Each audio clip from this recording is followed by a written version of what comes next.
In? We're good? Okay. All righty. Well, good evening, everyone. Thank you for joining our meeting this March 25th. We'll go ahead and call the meeting to order.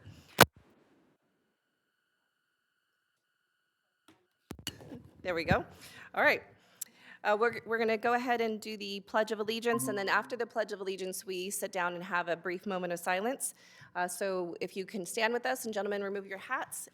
Director Evanson, would you like to kick us off for the pledge? Pledge allegiance to the flag of the United States of America and to the republic for which it stands, one nation, under God, indivisible, with liberty and justice for all.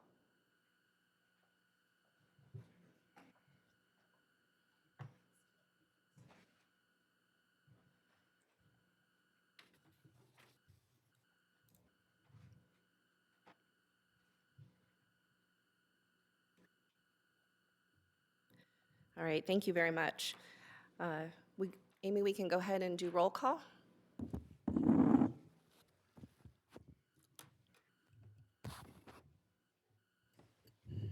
Mr. Chavez. Here. Mrs. Evanson. Here. Mrs. Heights. Here. Mr. Jones. Here. Ms. Lima. Here. All right, do I have a motion to approve the agenda for this evening? Motion to approve the agenda? Second. Mr. Chavez. Approved. Mrs. Evanson. Yes. Mrs. Heights. Yes. Mr. Jones. Yes. Ms. Lima. Yes. All right, do I have a motion to approve the meeting minutes from February 4th, 2025 and February 18th, 2025? Motion to approve the meeting minutes from the 4th and the 18th. Second. Mr. Chavez. Approved. Mrs. Evanson. Yes. Mrs. Heights. Yes. Mr. Jones. Yes. Ms. Lima. Yes. All right, we will move into our recognitions. So just a reminder, when you come up to the front, Ms. Callie would like to take a picture of you. So please stay at the front. First off, we have our girls state wrestling team, and so Director Jones is going to take care of that recognition for us.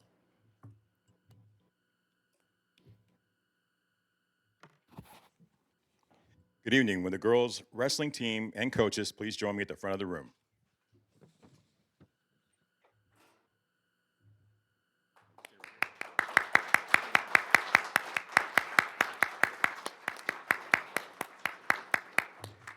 The D51 Phoenix girls wrestling team achieved a historic milestone last month, competing in the 2025 Class 5A Colorado State Wrestling Championship and bringing home the state title.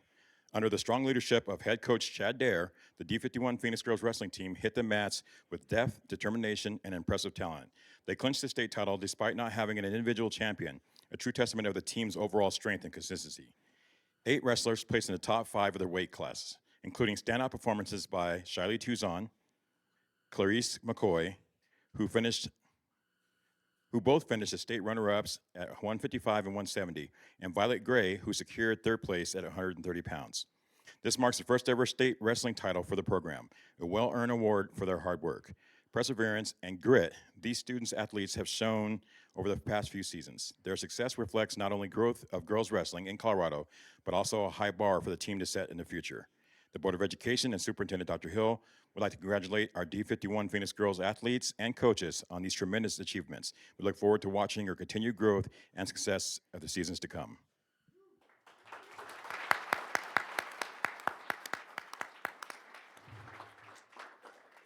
Also, Coach Chad Dare was the CHSAA two-time Coach of the Year recognized.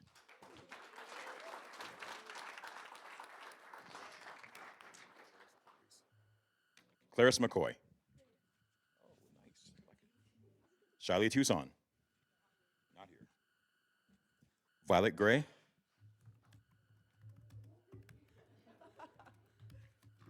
Clara Ditton Balzatena. Raya Burke.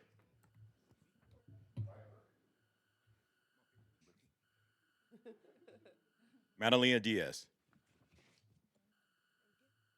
Kylie Keel.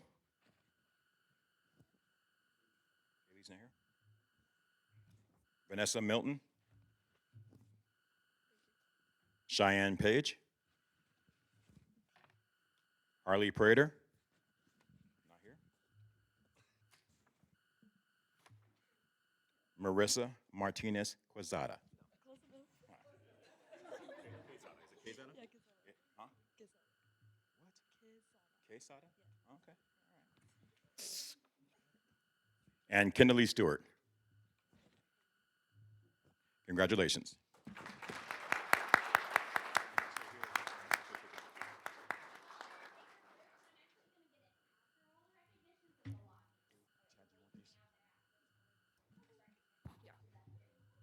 They're going to send you something.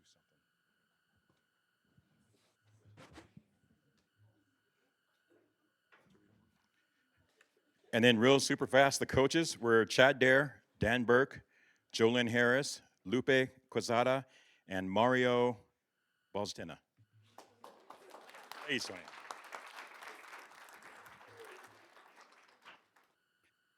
Would Mr. Tatum Williams come up front with me?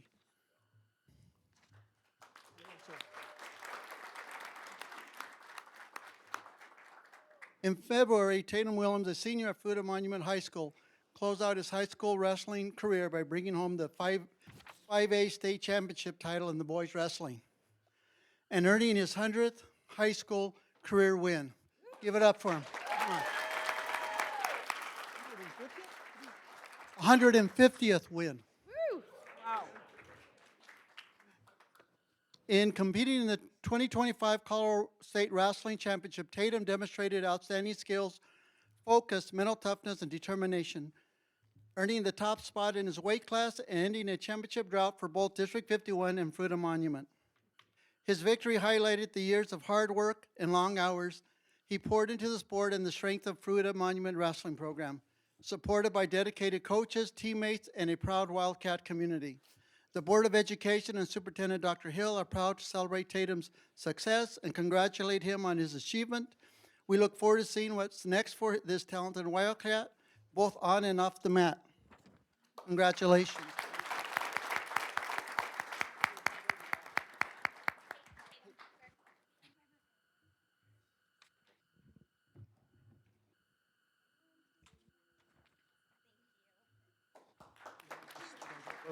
Thank you. I just like that he politely corrected you when he could have like taken you down and into a hold. So good job. You could have taken him down, right? You wouldn't, but you could have. Would Abigail Martinez please join me at the front of the room?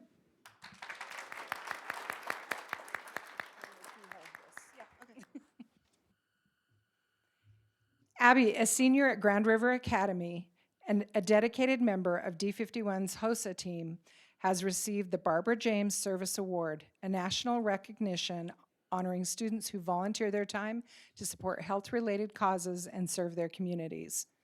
This award, created in memory of Barbara James, a former HOSA leader who wholeheartedly believed in the power of service, highlights students who go above and beyond to help others in their communities, especially in healthcare settings.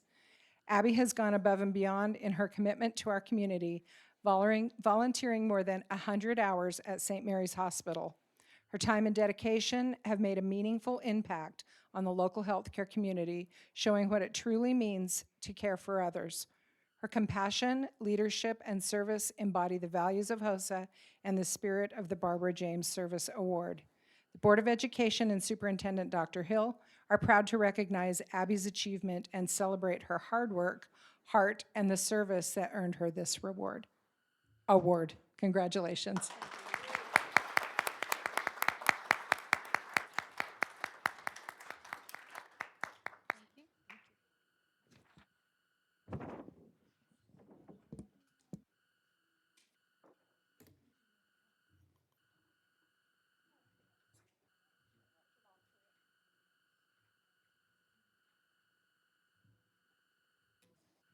We're on.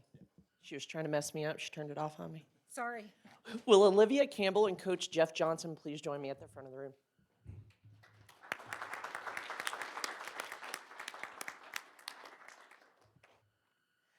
Olivia, a senior at Fruita Monument High School, was named the 2025 Southwest League Girls Basketball Player of the Year after an outstanding season.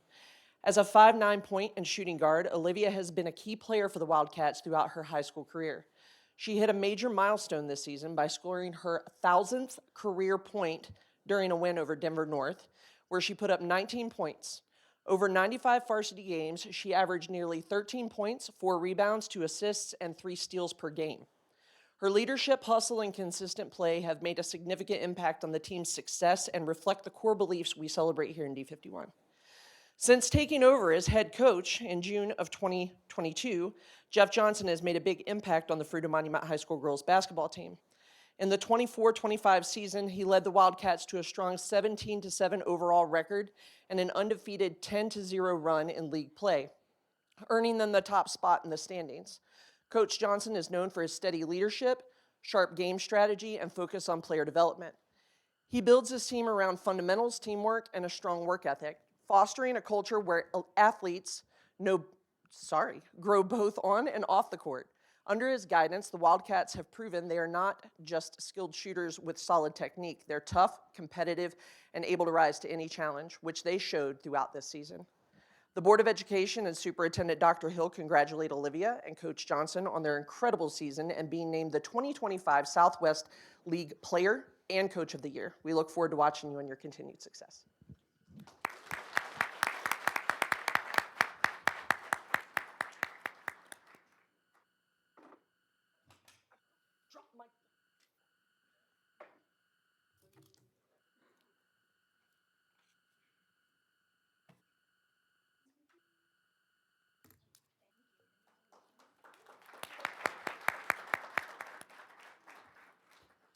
All right, well, thank you, everyone, for those things. So unless you're just dying to stay for the rest of the board meeting, we can all give you guys a couple of minutes to make your way out. The large group, please stay in the lobby so Callie can get a group picture of you, please. So thank you all for coming and congratulations.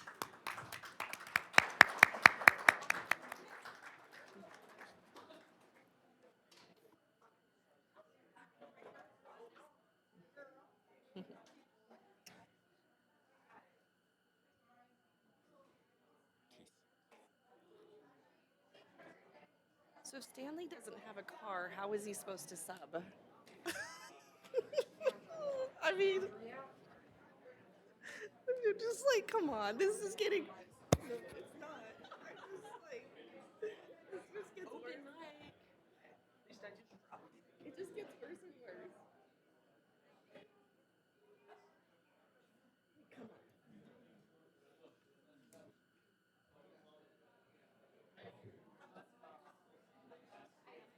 Why they always give me the first name? I think it's on purpose. I think there's. Oh yeah, there's turkey. Because Will's like, he just rolls with it. He's like good with it.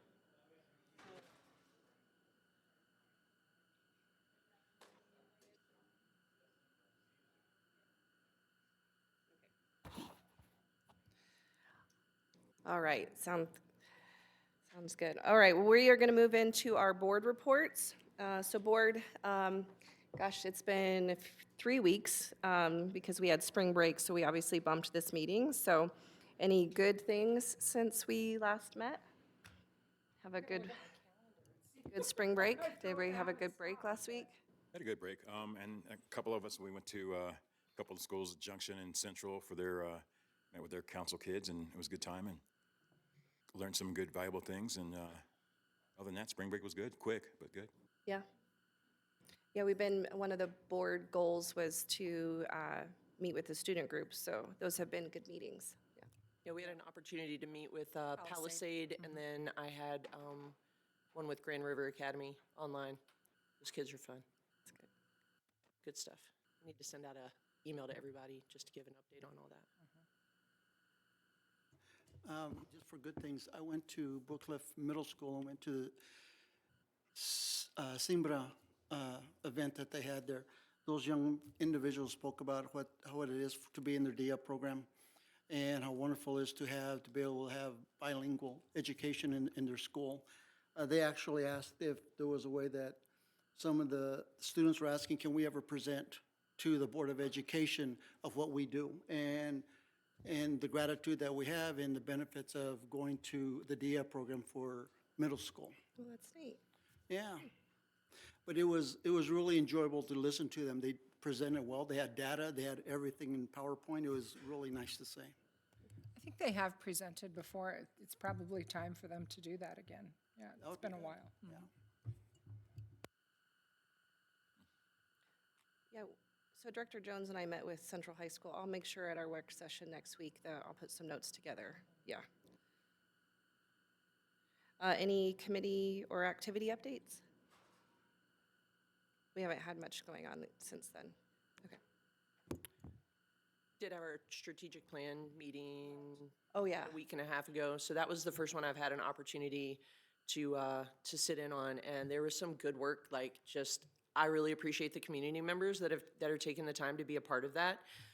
They took a lot of time to go out to a lot of our schools and have conversations with administration and teachers and even students, and just get some ideas on things that would be beneficial as a whole. And then they brought that information back and presented it to the committee as a whole. And then there was just a lot of movement around and a lot of opportunity for conversation and thought-provoking points that were brought up in the last meeting. So there was a lot of good work. I think it was a good one for me to attend. I really appreciate the work that the committee's doing.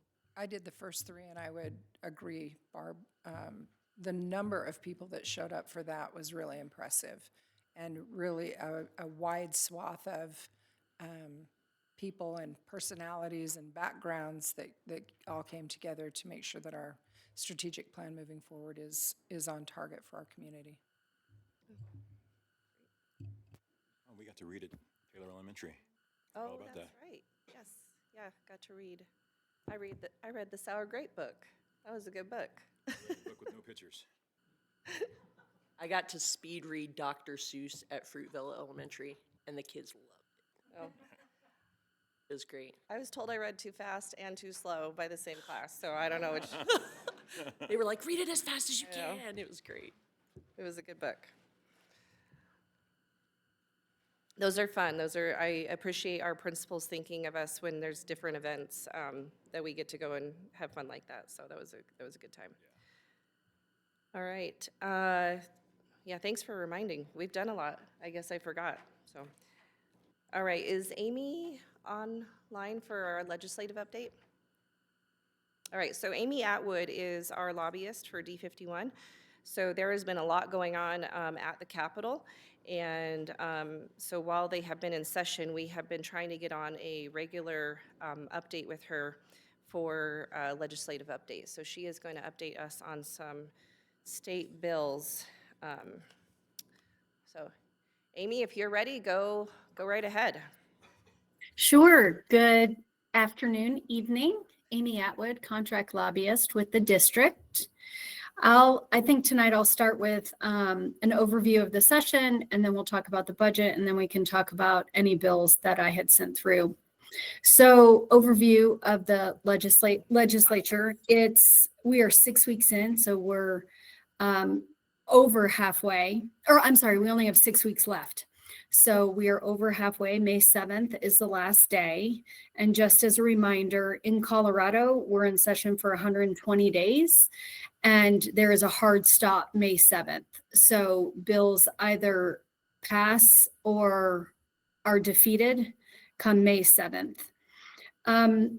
It's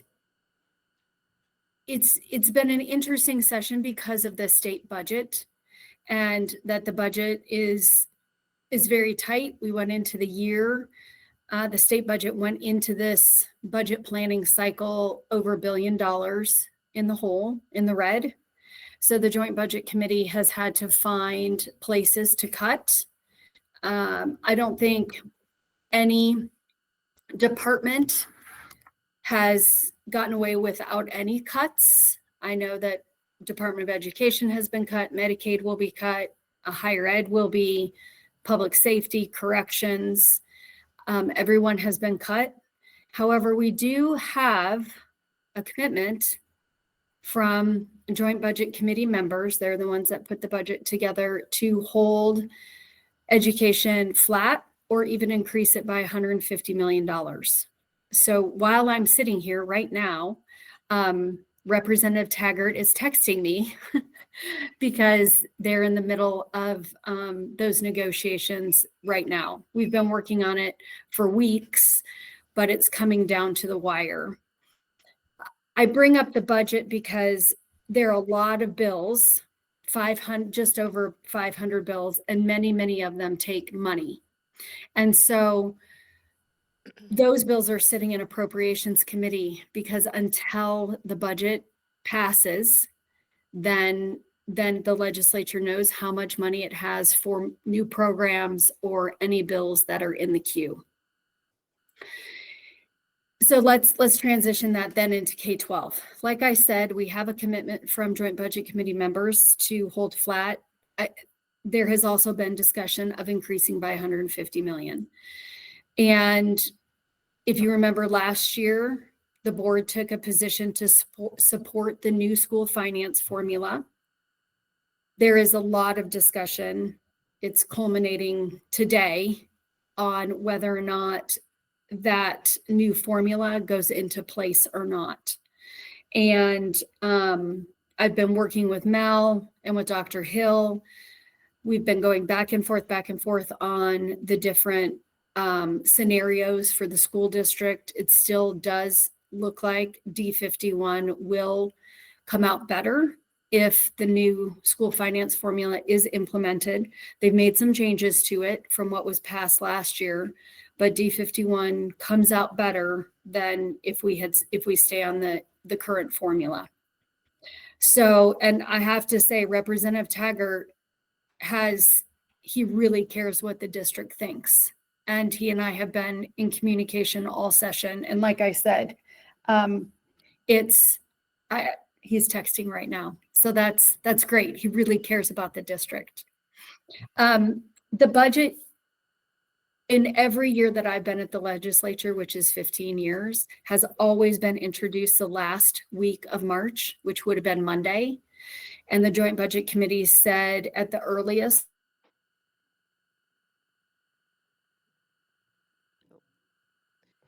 Amy, we lost audio on you.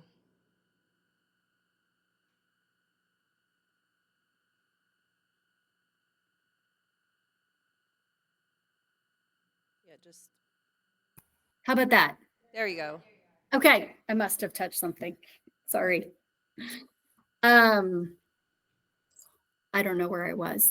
The introduction of the budget being Oh, the right. last week of March. So usually it's the last week of March, and because there are so many cuts and so many big decisions to be made, it's not going to be introduced until next week. And this impacts your budgets because it takes 2 full weeks for the state budget to pass. So it'll be at the earliest the 14th or 15th of April before the state budget passes. And once the budget passes, then the School Finance Act can pass. The School Finance Act this year might run in tandem with the budget. It may not come out after the budget like it usually does. I think they're ready to introduce it before the end of this week. So hopefully we even know by the 15th of April what school finance is going to look like and be finished with that. So just as you're looking towards your budgets, and I know Mel and Dr. Hill are right on top of all of this. It has been a low session for education bills. And actually, it's been a low session for bills, period. Usually we have 700 to 750 pieces of legislation that are introduced. And this year we are just over 500, and they're not going to introduce 250 more bills. And it's because of the budget situation. So the report that I sent you yesterday has a number of those education bills on it. I think it has 7. These are bills that are still in play. And Andrea, you and I went through many of these last week, just as so we could talk through, but I wanted to talk through with the board these bills because you may be hearing about them. And they do have local control implications. So I don't know, do you want me to just start going through? Yeah, Amy, I think it would be great for you to just go through these like you did with me, and then Great. just like you did, just explain through those. I've, the last week, just been trying to kind of give, as I've ran into board members, just kind of give them a little bit of an update on this, as I've also sit on the Legislative Resolutions Committee with CASB, but you did such a good job going into this, so if you can just go through that, then the board members can ask you questions, just as I did, so. Sure. Okay. Well, great. If we start with the first one, it's House Bill 1135, Communication Devices in Schools. This really is dealing with cell phones in schools.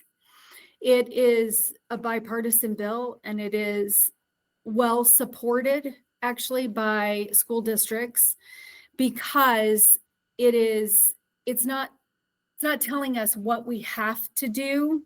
It's allowing us to set our own policy. So I guess it is telling you that you have to have a cell phone policy, but that it's not so restrictive as the bills that we've seen the last 2 years that just straight up prohibited cell phones in schools. So this was worked on with districts throughout the interim and appears to be a pretty good bill. The second one, 1178, this one is really interesting because there are two. This is ban student seclusion. There are two of these bills on student seclusion. This first one on 1178 prohibits any type of student seclusion. And so that has been a problem for districts and CASB and CASE, because the way seclusion is defined, when schools have sensory rooms, when a student needs to take a break in a sensory room would be banned. So the bill as written just isn't, it's just not good for districts. It tells you that you can't do this, and what you're already doing by following state law, you can't continue to do. And if we, let me see. Okay, so that's ban student seclusion. The next one is 1192, financial literacy graduation requirements. So this is another interesting one when it comes to local control. It is saying that for graduation, as a graduation requirement of graduation, that a student must pass a course in financial literacy as a graduation requirement. So the bill requires successful completion of a course in financial literacy. The other portion of the bill is it requires submission of a FAFSA application for state financial aid as a condition of high school graduation, unless a student falls under one of the exceptions. So it's mandating that as a graduation requirement, you have to have a course in financial literacy, which you may already have, but then it also requires that students fill out a FAFSA. There's been a lot of pushback on this bill from the State Board of Education to school districts, that it really is encroaching on local control. And most districts have most high schools have a financial literacy course that they offer to their high school students. And just stop me if you have questions as we're going along. I don't have any questions, Amy, but I'd be curious to know what the federal government who processes FAFSAs thinks about that requirement and what kind of workload increase they would incur. That's a really good question. So there are a number of states that have this requirement for graduation, and they do see higher rates of students going into college, university, their first year, because in the states that have this as a requirement for graduation. So the argument is this is showing students that they can qualify for money, and that going to college is an option for them. So it doesn't, I don't think, nobody has talked about what the workload would be for the feds. Well, and I more important than those that went for any initial length of time, a semester, maybe a year, I would be more interested to see an outcome that shows completion and graduation. And it's very hard to track those students once they, it's an issue we have whether a student goes into a trade or goes to college. We can't track them once they leave the district. Well, and so CASE opposed this one, the association that represents superintendents, administrators, and I think a couple of their arguments too were, one, because they have to look at large and small districts, and not every small district in the state can find someone that can teach a financial literacy course independently. So now you're requiring districts to have to go find somebody to teach that. What if they can't? As Amy mentioned, we do teach financial literacy through our standards already, so there already are opportunities that exist in school districts for saying, like, we already have these things in place. And then with the financial aid piece, if folks are choosing a different path, they shouldn't be required to fill it out, but also then they're sharing, personal information that maybe they don't want to be forced to share. So there were a lot of reasons why CASE opposed this one as well. Well, and CASB opposed it as well for those very same reasons. Okay. The next one, I think you'll feel is a relief, even though the title is I think a little bit deceiving. So this is House Bill 1210, data reporting requirements for kindergarten through 12th grade schools. So what this does, it does not require you to do any more data reporting. It tells the CDE and sets up the CDE to look at all of the reporting that districts do, and to look through that reporting and see what is duplicative and what isn't relevant anymore that is still being reported. So it looks at data that local education providers are required to report to comply with state and federal laws.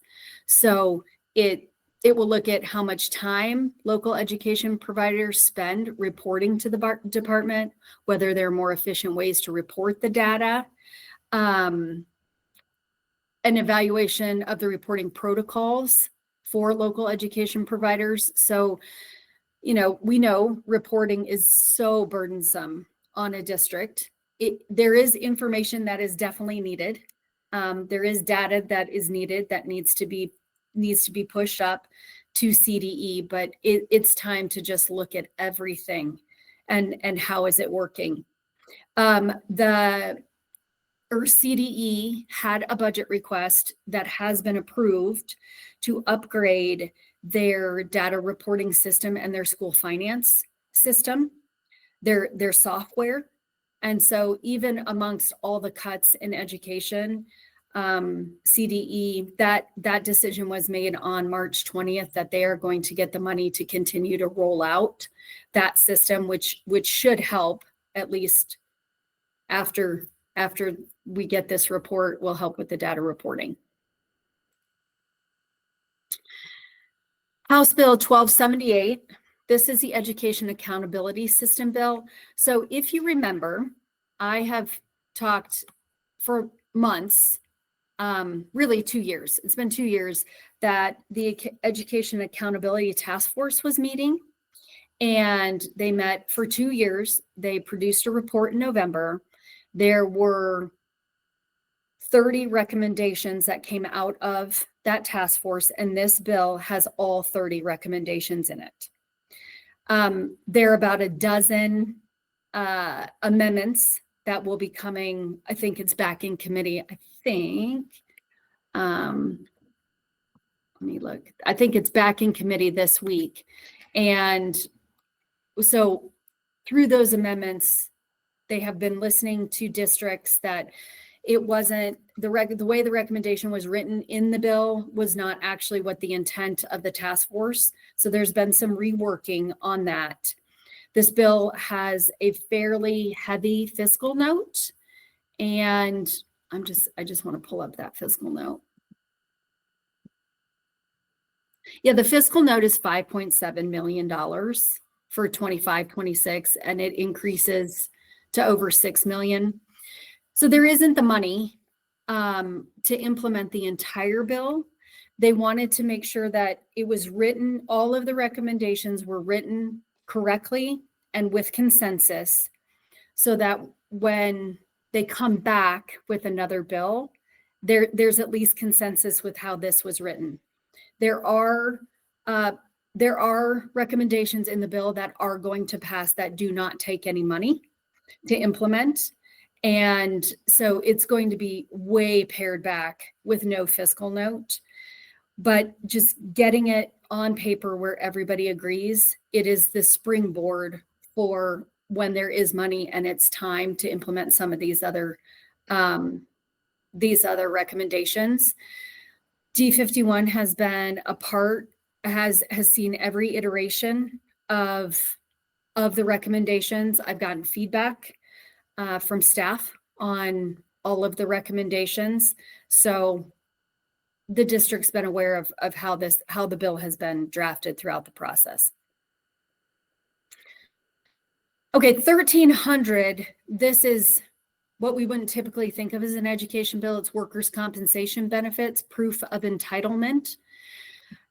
This is a bill that will impact, it will absolutely impact the district and your workman's comp. So there are two big provisions in the bill. The bill provides injured workers control over the selection of their primary treating physician in workers' comp cases. So right now it's 4 physicians. They can choose any physician that they want that has a level 1 or level 2 accreditation. And I mean, the second portion of it is it changes the burden of proof of an injury. So instead of the employee needing to prove that they have an injury, the employer has to prove they don't have an injury. So this is a big shift in how workman's comp, how the policies would work, and how the and that proof of burden. It is a really big deal. It is a very expensive bill. It's even expensive for the state. There is discussion that the state would be exempt from the bill and not live by these parameters. And looking at who's opposing, school districts are opposing. I don't believe Case has quite had the opportunity, hasn't had the opportunity yet to take a position. So I'm putting it on the radar because it is one that will impact your budget. I just want to check and see if Case has taken a position yet. I looked this morning. I don't think that they have. I think you're right. Okay. Yeah, and CASB, we have our Legislative Resolutions Committee meeting this Friday, so my guess is we'll go over it then. But Okay. they'll likely oppose it. There's no way I think they'd support that. Yeah, and local governments are opposed. I mean, I'm just going through the list and I'm trying to see who is actually supporting it. I'm not sure what AFSCME is, but they are in support, and they are the first one listed in support, so likely helped write the bill. And the last one on the list is Senate Bill 153. This is an interesting one because it does require more data reporting, where if you think the other one that we talked about, which was 1210, which is to go study and see what, what are we reporting? This one actually does require you to do more and different reporting. There was a bill last year that was only targeting charter schools and charter school institute schools. And this year, Senator Kolker broadened it to everyone. Districts would, and the way the bill is written, it goes all the way down to the school level, requires a school district or school to report all information for itself and for each of its traditional public schools. And this is all the financial information, including what is spent on marketing, what is spent on student recruitment, lobbying, contractors, education management provider, expenditures, and all sources of revenue. So his intent originally last year was to find out how much private money charter schools are getting, and that didn't pass. And so this year he's broadened it out to all school districts. So any revenue too that you're getting in, that, through PTA and other private donations would have to be reported.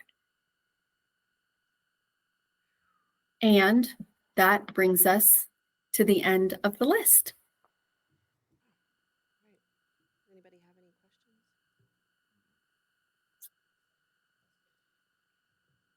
Okay.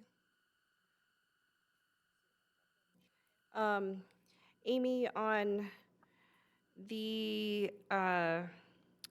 let's see, on 1210, would your recommendation be to just monitor that one or be in support of that one? I think support Okay. sends a great message Okay. that there is a data reporting problem, and thank you for looking at it.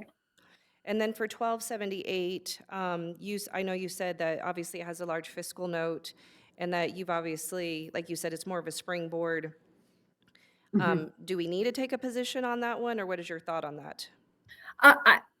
Or just watch that one? I think we can just watch that one because it's going to get pared back so much. Okay. And then the last one on 153, it seems a little, gosh, we'd have to ask all of our schools to monitor all their PTA money. I don't know. It seems like Mel does a good job on breaking down all the monies that we get. Does it just seem a little invasive? Like, we have a lot of our just local people that just tend to give very generously to each individual school for a lot of various reasons. I don't understand the backing behind this. And so if you think of the intent last year was to find out where charter schools are getting their money from, because there is a perception, whether it's real or not, that charter schools make a lot of money through private donations and sponsorships, and that's not reported at all.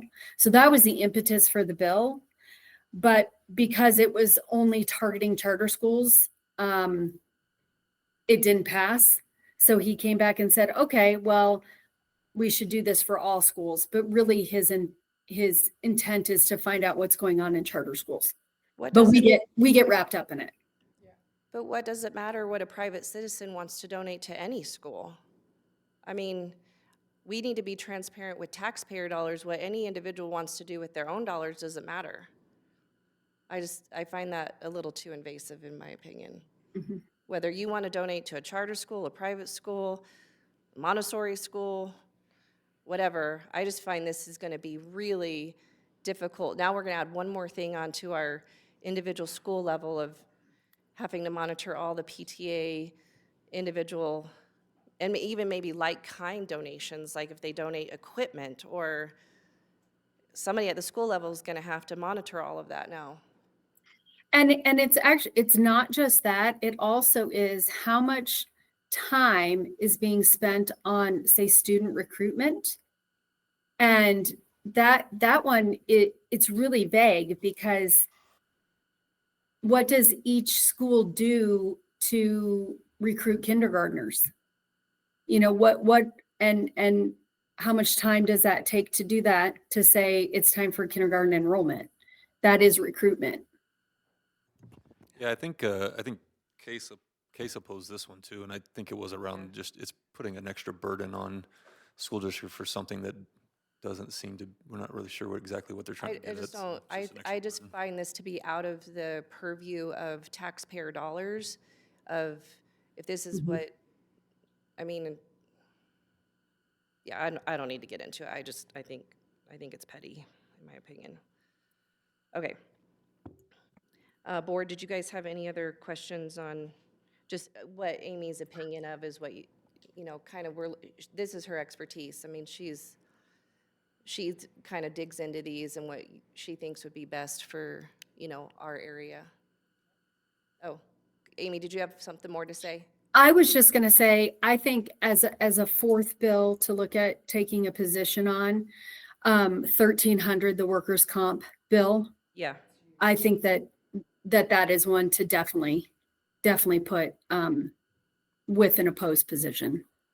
well, yeah, I personally, what I think is the seclusion I would oppose because I would like to send a statement that, well, these in my personal opinion violate local control because they don't know what our teachers and what we need to do over here. I mean, after I chatted with you, Amy, I chatted with some of our department heads on what these would mean in our district, and so yeah, there's some others here that when we get to that point in the business section, we can have some discussion because I have some thoughts on positions that the board could take. But yeah, so you said 1300. Yeah, I was definitely wanting to take a position of opposition on that as well. And I think Case, the reason why they're opposing the seclusion bill was last year, House Bill 1248 was put in place, which they got input from that consortium of special education directors, and they came up with parameters and training and all sorts of things around seclusion already. So they just felt like this is just, it's overreach now to say that it can't be done ever. Yeah. They've already got things in place from last year's bill, so they strongly opposed that one. Yeah, and then we talked about the financial literacy earlier. I think just, again, like Dr. Hill said, small districts don't necessarily have the means to do that, and not every family wants to fill out a FAFSA. I think that's getting, the state doesn't, I wish they would come and talk to school districts and boards more, because we already take care of a lot of these things at the local level.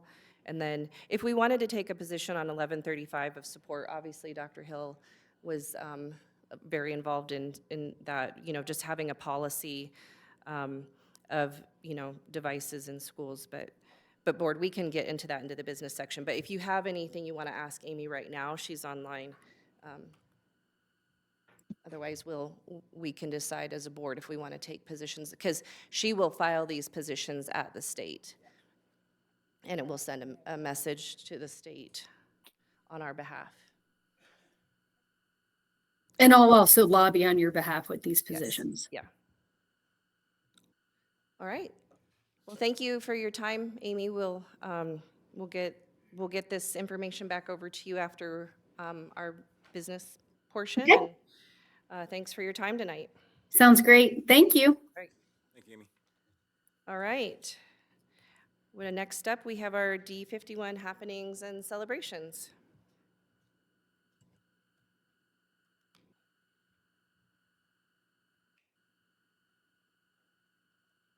Hi, Board. I'm Sierra Colson, Marketing and Communication Specialist for D51, here to share with you the District 51 happenings and celebrations. Congratulations to Yvette Caldwell, our March Golden Apple winner from Chatfield Elementary. As a dedicated paraprofessional, Yvette goes above and beyond to create a safe, engaging, and joyful environment for students. Her creative lessons and festive spirit inspire curiosity and excitement in the classroom. Yvette's commitment extends beyond the school day, volunteering her time to make learning truly special. Thank you, Yvette, for the incredible impact you make every day. In March, D51 celebrated several outstanding members of our school community whose dedication makes a lasting impact. We recognize our incredible maintenance staff on National School Maintenance Worker Appreciation Day, thanking them for their tireless work behind the scenes to keep our schools clean, safe, and welcoming. During National School Breakfast Week, we celebrated our nutrition services teams for ensuring students start each day with a nutritious meal that fuels their learning. We also took time to honor the vital work of our school's social workers who provide support, resources, and advocacy to help students and families thrive. Whether it's maintaining our buildings, nourishing young minds, or offering compassionate care, each of these individuals help create a strong foundation for student success. We are so grateful for your commitment to our D51 community. Nearly 60 high school students from across D51 participated in this year's Healthcare Career Day at Community Hospital. Through interactive stations and realistic patient scenarios, they explored careers in emergency response, surgery, radiology, and more, gaining real insight into the healthcare field. The event supports D51's commitment to preparing students for life beyond graduation. A big thank you to Community Hospital for hosting this event each year, continuing to help grow our students through being an engaged and supportive community partner and helping inspire the next generation of healthcare professionals. Butcliff Middle School students are getting a fun introduction to golf this month, thanks to a partnership with the City of Grand Junction Golf Division. PGA professionals are leading golf-themed PE classes each week in March, helping students learn the basics while highlighting values like honesty, sportsmanship, and perseverance. The program also ties in with D51's More Social, Less Media initiative by getting students moving and encouraging them to try something new. Big thanks to the City of Grand Junction and PGA intern professional Braden Kelly for making non-traditional sports more accessible to our students. Read Across America Day turned into a week-long celebration across D51, filled with creative activities that made reading fun and engaging. From guest readers at Taylor Elementary, including Board of Education members and local first responders, to readathons at Loma and family events at New Emerson, schools embraced the joy of reading in unique ways. Thunder Mountain also welcomed Tony the Rapper, who shared how reading builds success, and Nisley's students connected with future teachers through shared stories. Thank you to our teachers, librarians, board members, and volunteers for inspiring a love of reading and supporting early literacy across the district. The Mesa County Safety Fair brought together public safety teams from across the valley to connect with D51 students and share important safety tips. Hosted at Mesa Mall, the event included hands-on demos that made learning real-life skills both fun and engaging. D51 Crisis Coordinator Jason Talley was also there, talking with students about Safe to Tell, an anonymous tool they can use to report safety concerns, threats, or bullying. We're thankful our students get to take part in this event each year and appreciate Mesa Mall and the Mesa County Safety Fair for creating such a valuable learning experience. Grand Junction High School recently celebrated 50 years of girls basketball by welcoming back nearly 70 former players for a weekend full of memories and Tiger pride. The celebration honored 5 decades of dedication, recognizing former head coaches Ken Carruthers, Max Kralasek, Carol Wilder, Sam Provenza, and current coach Mary Duan. Alumni toured the new school, caught up during a meet and greet, and were recognized at a special varsity game, with coaches honored at halftime. Thank you to everyone who came out to celebrate this incredible legacy of teamwork and excellence. That's all we have for March happenings and celebrations. Be sure to keep up with all the latest D51 happenings by following us on social media at D51 Schools. Thank you. All right, thank you. All right, Dr. Hill, we have your superintendent report. All right, so we have 2 presentations this evening. I'll have the first team come up to talk about early release. The board members, we've been having this discussion actually for years. We discussed it, I don't know, 2 or 3 years ago, and gathered a lot of feedback, and then we tabled it for a little bit, but it's still been something we've been working on, so we wanted to give an opportunity to refresh memories on the topic while we're even discussing it, what the benefits would be, and then also to hear from folks in the schools to see how it would actually impact them. So we're not asking for any decisions or anything tonight, or we're not making any decisions, but we just wanted to make sure that y'all and the public got an update on where we are with early release. So I'll turn it over to Jen and the team. Good evening. Thank you for allowing us the opportunity to visit with you guys. I have a large number of friends here. I'm going to, let's just do introductions right now. I'm going to start left. Ari, you want to start? And then name and title. Oh, we're gonna need, I know. sorry, and we're gonna need And I the mi- gave the microphone. need the microphone. One moment, please. Well, I have one. Yes. I'm Ari Goldberg, and I'm the Secondary Director of Site Leadership. I'm Dan Bollinger. I'm principal at Palisade. Nikki Johnston, Secondary Director of Curriculum and Professional Learning. Danny Medved, principal, Orchard Mesa Middle School. Randy Foster, principal, Grand Mesa Middle School.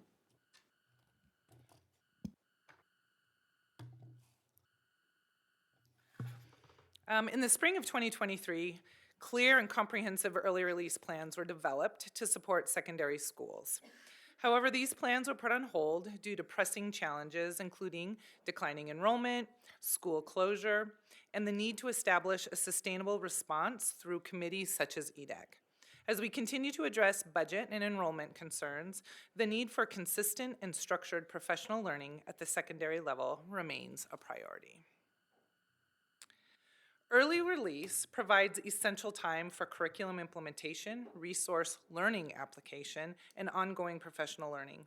With weekly early release and aligned learning communities, educators engage in structured development through multi-year PL plans and design, like with consultants like Strive.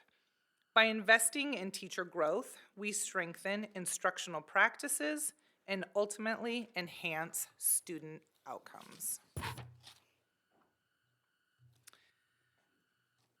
Here's some data I just want to share. I've got a couple slides of data that I want to share with you all tonight.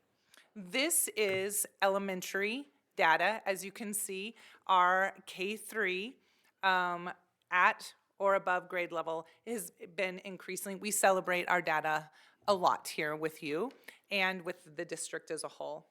The improvement over time can be attributed to intentional, consistent, and coherent professional learning designs that have in recent years also been linked to the implementation of evidence-based resources and partnership with results-oriented and CDE-approved partners such as Strive.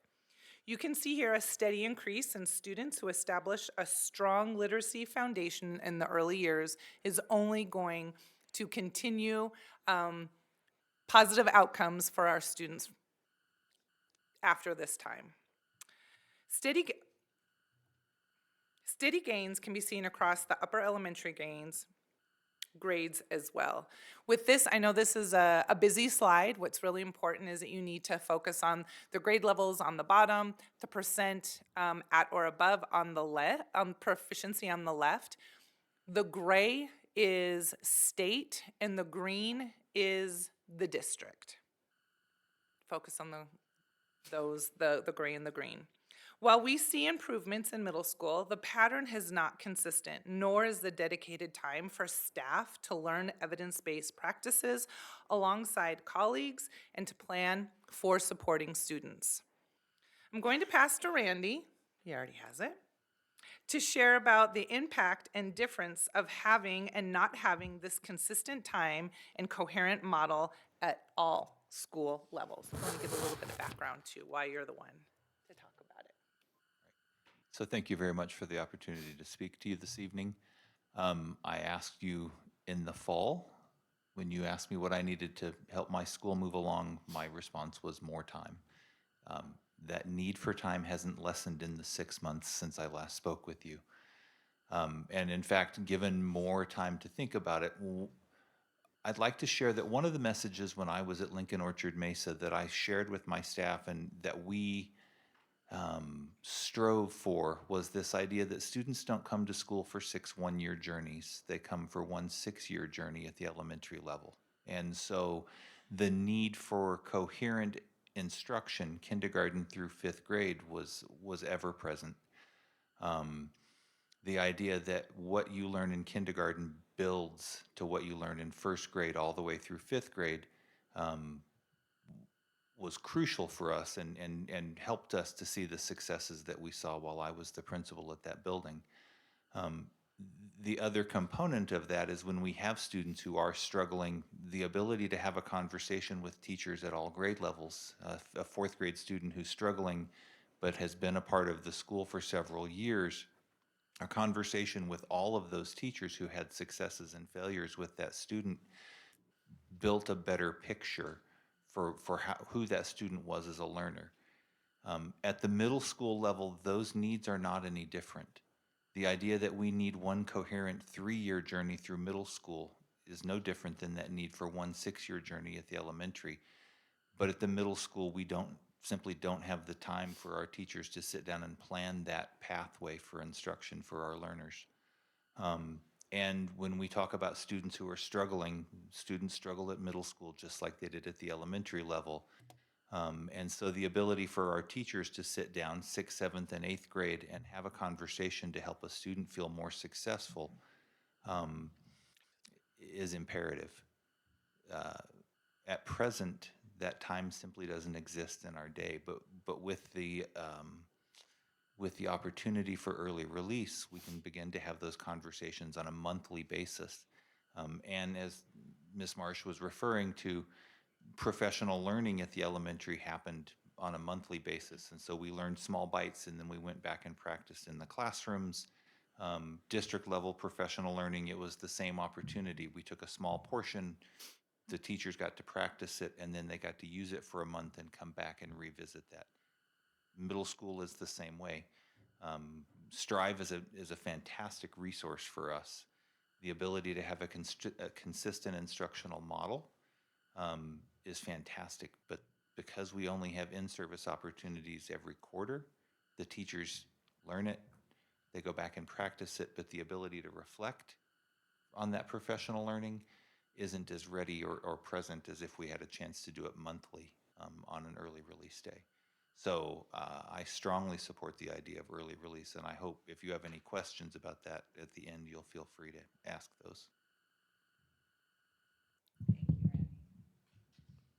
Early release provides an opportunity to focus on student academic and behavioral success while allowing educators dedicated time for collaboration, skill building, and deeper implementation with process like MTSS. For high school students, early release can foster robust learning experiences and stronger business and community connection opportunities. Prioritizing this time ensures that support systems become an integral part of school culture, which benefits students.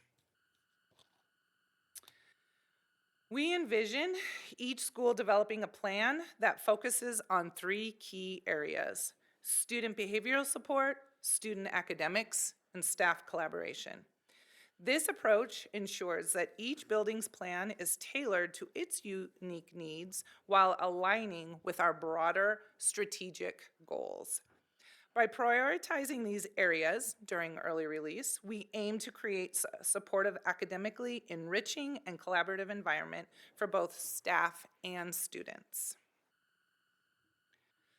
Early release aligns directly with our strategic plan, supporting both prepared and supported students, as well as prepared and supported staff. This design will continue into our upcoming strategic plan. While the next strategic plan is still in draft form, it will emphasize intentionally and continuity, focusing on key areas for growth while reinforcing existing strengths in belonging, coherence, and consistency. Now, I'd like for Danny to share a little bit about the work that was done in the past and what we're looking forward in the future. And then will it click? Can you do it yourself? I think I got it. Okay. Yeah, so it's exciting to be back here. It's been almost 2 years ago since we shelved this conversation because there were urgent needs. But if you recall, when we pulled together all, whatever it is, 16, 17 middle and high school leaders 2 years ago, we started with this idea of each and every student realizing the graduate profile.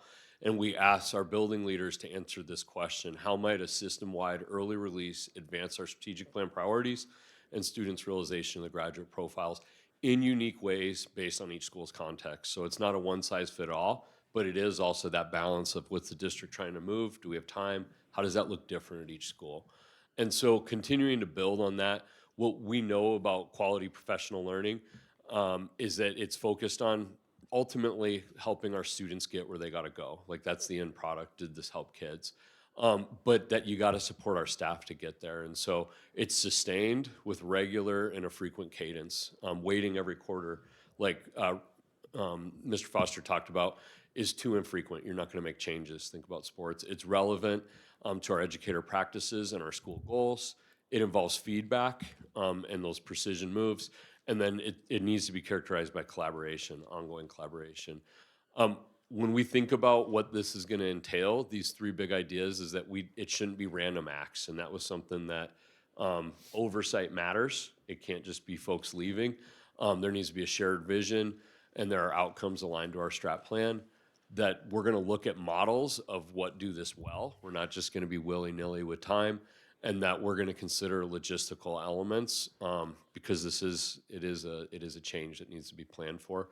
This is probably pretty relevant to y'all when you think, well, what would this time be if any community member were to ask? This is an ask on time. These are those must-haves. Each school must have an explicit focus on MTSS, which is really who are those kids that aren't getting it. You should be able to talk to any building leader or any participant and say, how are you supporting through those tiered supports, which kids aren't getting it, and what are we going to do different? If there is learning community time, it's guided and it's outcome-based. It's not just here's some planning time. It's not in place of existing planning times. That there's a monthly ongoing cadence that actually lowers the stress load of things is like, we got a consistent rhythm here. And then what you see new, and this is, I think, what makes this better now than 2 years ago, is that there's this idea of a District Friday. That's been a secret sauce for elementary for years. But this idea that we would be, at our secondary schools, we'd be acting on district-developed PL from Strive. Strive has given us great learning. We meet in NIC teams. What we don't have is the time to apply that learning with staff, so we're not able to move that as quick as perhaps we could if we met more frequently. You might wonder about how does this play out across the state? So we did a study as we first started looking at this of districts across Colorado. And you'll see that, Josh, who supported us from Relay, said early release would be a huge game changer for you all in D51. And if you look at systems, many districts across Colorado have early release. There's variability in the frequency and format. Often it does link to the district priorities. Sometimes it's school directed. Many smaller districts utilize, even our charter schools here in town, utilize a 4-day week. And then when you look at some of the highest performing networks of schools across the state, it's almost always a keystone of them having a weekly early release. It's how they bring the team together to say, how are we doing? What do we got to do next? And so just as we get ready to pass this off, what would this look like? We asked building leaders to talk about what would this look like at your school to move the school goals? What flexibilities do you need? And then we want to keep thinking about what does that look like to integrate the Strive work. So here's a prototype. Imagine each week really being mapped out so it's predictable. Predictability lowers stress with kids, with adults.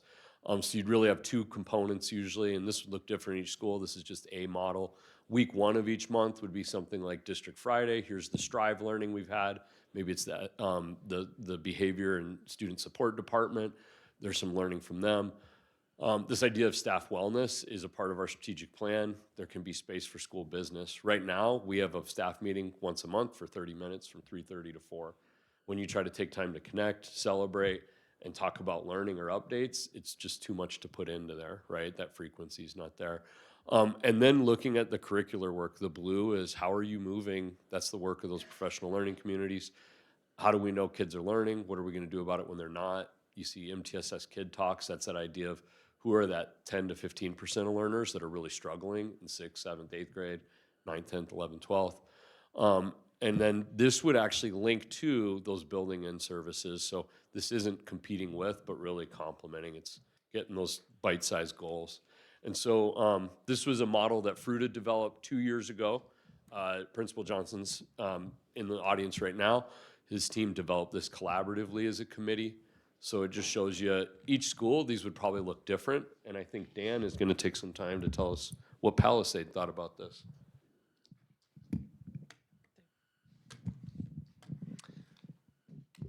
Hi, thanks for having me up here as well.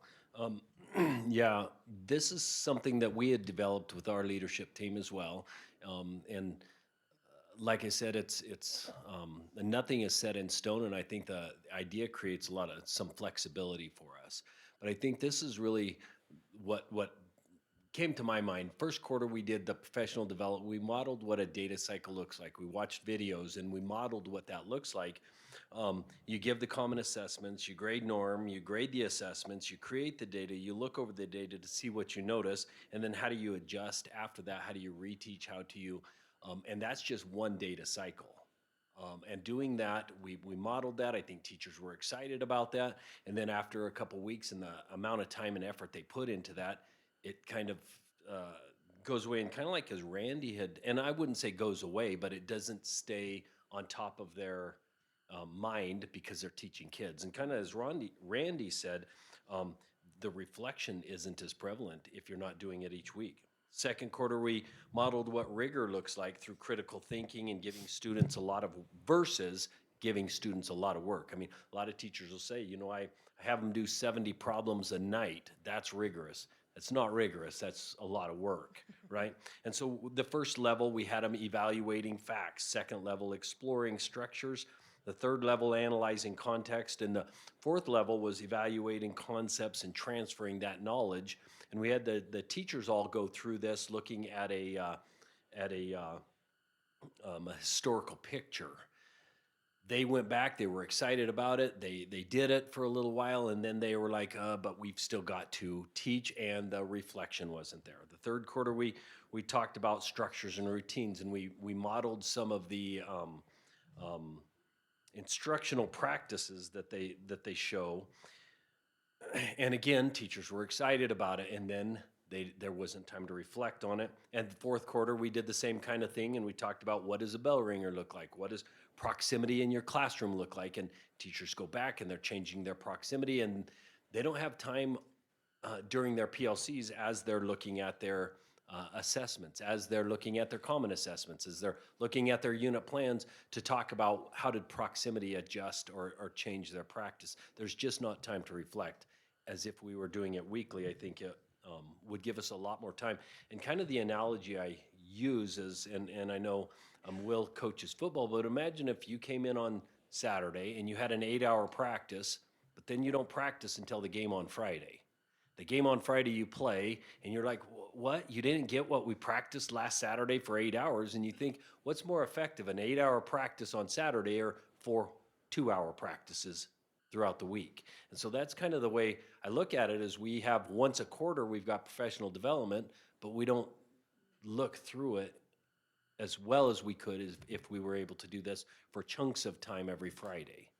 So the second slide, they asked, you know, how did this look when my accountability committee, I went through each one of the expectations of our staff with learning communities and instructional leadership team and operational leadership team, and all of our staff are on different teams with no time to do it. So we're asking staff to come in at 7 o'clock. We're asking staff to stay late. We're asking staff to eat their lunch during these meetings. We're asking staff to do a lot of things.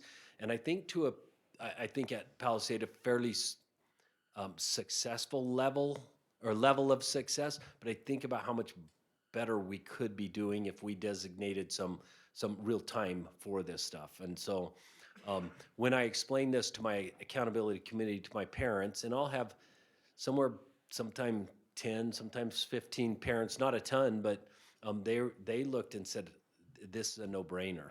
So for those few parents, it was a no-brainer that we would have an early release Friday, and they were very supportive of it. And so, yeah. Thank you, Dan. Mm-hmm. So building off that input and what a number of our principals were asked to and did last year, speak with their school accountability committee. Surveys have been conducted to gather input and measure support for early release, including feedback from families. We did that in 2023, building administrators in December of 2024, and teachers and staff in February of 2025. This ongoing input helps shape a plan that meets the needs of our students, educators, and our community. In 2023, we surveyed parents and the community to engage support for a secondary early release. The response was overwhelmingly positive, nearly 77% expressing favorability to the idea. This strong endorsement highlights the community's recognition of the value of dedicated time for professional learning and student support. In December of 2024, a survey was conducted with our building administrators to assess support for the secondary early release. An overwhelming 91% responded favorably, reinforcing the need for a dedicated time to enhance professional learning, collaboration, and student success. Hey, Jen, on that, are these the numbers of respondents that you had? Yes, so, which I wanted to add a little bit right now, like, Looking around, I can't get it all in one place Yeah. where I can see it. so do you want me to go back? Or are you looking on yours? No, I'm just curious. So it looks like 6, 7, 8, 9, maybe 1,100? Yes, we had a large number of people respond, yes. Out of, what was the total number? No, this is parent and community. How many Yeah. did we send out total? I can't tell you that, Or how many because I don't, are there that, I'm just curious. So it's a good question. So we don't have that hard number, but you have 20,000-ish kids, and we only sent it out to secondary, so you're talking half of that. So it's a pretty good representation of the families who have kids in secondary schools in the district. So, yeah. we had over 1,000. We're pretty darn impressed. 1,000 people responded, parents and community members. So that's parents and community members, so out of somewhere around 10,000, we ended up with Ish, 10,000. correct. Okay. We're gonna ballpark those numbers. This one is for our building administrators. We did this at a level meeting, and I do want to highlight, a number of us are here up at the podium this evening. We have a number of principals that are attending this evening to show their support for early release. And they overwhelmingly said, obviously, it was favorable, and then to what extent do you expect weekly early release to be beneficial? You can see that it was well over 90%. We've got a couple, this is a little more busy than the rest, but this district-wide survey collected input from secondary, middle school, and high school teachers across multiple campuses regarding the potential shift to an early release on Fridays. 572 respondents, essentially with a supermajority, support implementing early release across middle school and high school levels, particularly for its potential to improve teacher collaboration, allow time for backwards planning, and MTSS meetings, increase student outcomes through better prepared instruction. There was an additional survey sent out only to middle school teachers, indicating that the proposed early release change would reduce individual planning time just on Fridays in exchange for a focused professional learning time on Friday. And to include structured meetings, data discussions, and again, more MTSS collaborations. 71% of the 210 responding teachers across all middle schools support an early release, highlighting the benefits such as structured time, content team time, and relief from before and after school meetings.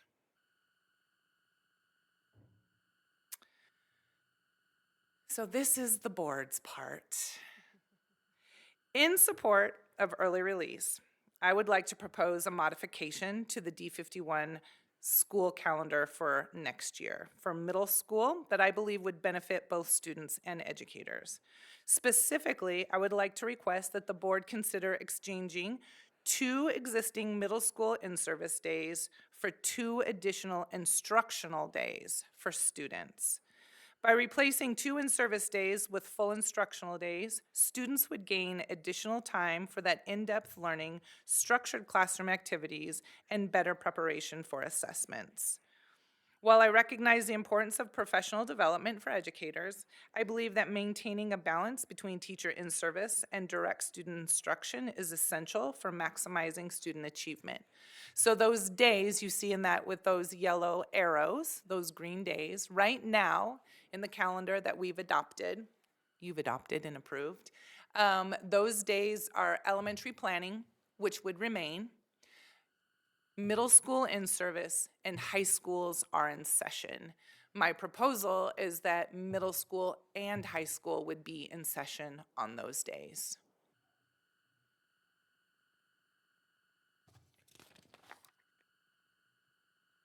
Now I'm going to pass it on to Nikki. As Jennifer mentioned earlier, we envision each school developing a plan that focuses on three key areas: student behavior support, student academics, and staff collaboration. This approach ensures that each building's plan is tailored to its unique needs while aligning to our broader strategic goals. By prioritizing these areas, we aim to create a supportive, academically enriching, and collaborative environment for both students and staff. Additionally, each building team will develop its own plan, ensuring opportunities for teacher input in the process. Our timeline for early release viability is structured to ensure thorough planning, stakeholder engagement, and seamless implementation for early release. From 2023 to February 2025, we focused on developing models and engaging key stakeholders. In March and April, we will finalize essential logistics, confirm the calendar, and secure necessary support. Beginning in May and beyond, site leadership teams will take the lead in developing professional learning plans and logistical frameworks, ensuring a smooth and effective transition. Our next steps for early release focus on collaborative work groups that will refine key areas of implementation to ensure alignment with our strategic plan priorities.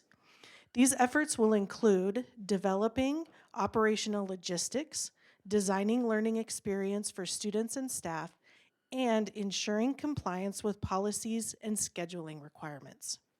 Middle and high school teams will explore models that best support their unique needs, while leadership will provide guidance across all levels. Through this structured approach, we will create a sustainable early release model that enhances student learning, staff collaboration, and overall operational efficiency. The next steps of early release focus on finalizing decisions, organizing work groups, and ensuring school-specific planning. Senior leadership will need to make a final decision based on a board calendar vote. We're hoping all this will happen by April 1st. Following this, early release work groups will organize for action, addressing key areas such as policy, curriculum, professional learning, and logistics. Principals will develop those school-specific schedules to ensure all required elements are incorporated into their plan, and in Q4, principals will share these plans with their school accountability committees to provide context, rationale, and gather parent input, ensuring well-informed and community-supported implementation. So when will teachers and staff be ready to roll with this? Like, plans are made, we know what we're doing, today we start. Correct. Our principals, while they're here, they've been working on this with an anticipation that this was going to happen. There were some other additional background pieces that we needed to work on. Clint and I and Ari, we worked with STA to ensure that transportation, because we all know buses run our schedules, right? And so ensuring that all schedules could be with our buses, could be met with transportation, and they can. So we asked like I said, that survey with our principals back in December. Our principals have not forgotten, and Dr. Hill can attest, that this idea of early release. And they have just been waiting for that right time. They're really the ones that resurrected early release, and they've been planning it, and they'll be ready to go once we make that decision, or once that decision has been made. They'll be ready to go. They'll be ready to go. I'm sure they'll So answer. the request is this fall? Correct. That's what we're hearing? Correct. this fall. Okay. Correct. Right. So they'll continue to plan and get their ducks in a row, so Get their ducks in a row. through the rest of this year. Correct. And be ready to go when we start this new schedule in the fall. Things will be in place to start this actually happening. There won't be just more planning for another extended period of time. Absolutely. Okay. I don't know how to answer it. Absolutely not to half of that question. Well, They'll be ready. And to Jen, You understand what I'm getting Well, I at. think Yes. the board is just looking for clarity on what we're needing, I think, to just make a decision on. I think so to Jen's point, she's being very nice. I've been one of the barriers in this, but so the schools they could do this tomorrow probably if they had to. So and many of our secondary schools are already doing. Going on. Yeah, they're all doing this. When I said I was the barrier, it's great. Yeah, I did too. yeah. Some of them are already doing a modified version of a different release anyways. And remember, our elementary schools have been doing this for a very long time. So it's not new for our district. It would be new for secondary as a uniformed plan. Like I said, we already have some schools that have already been doing late starts, things of that nature. So it would have some uniformity, which would help with transportation. It would help with families that maybe have kids in multiple grade levels. So really what the board's responsibility in this is not to make a decision on whether or not to implement early release. It's really, we would need to change, the ask is around changing the calendar.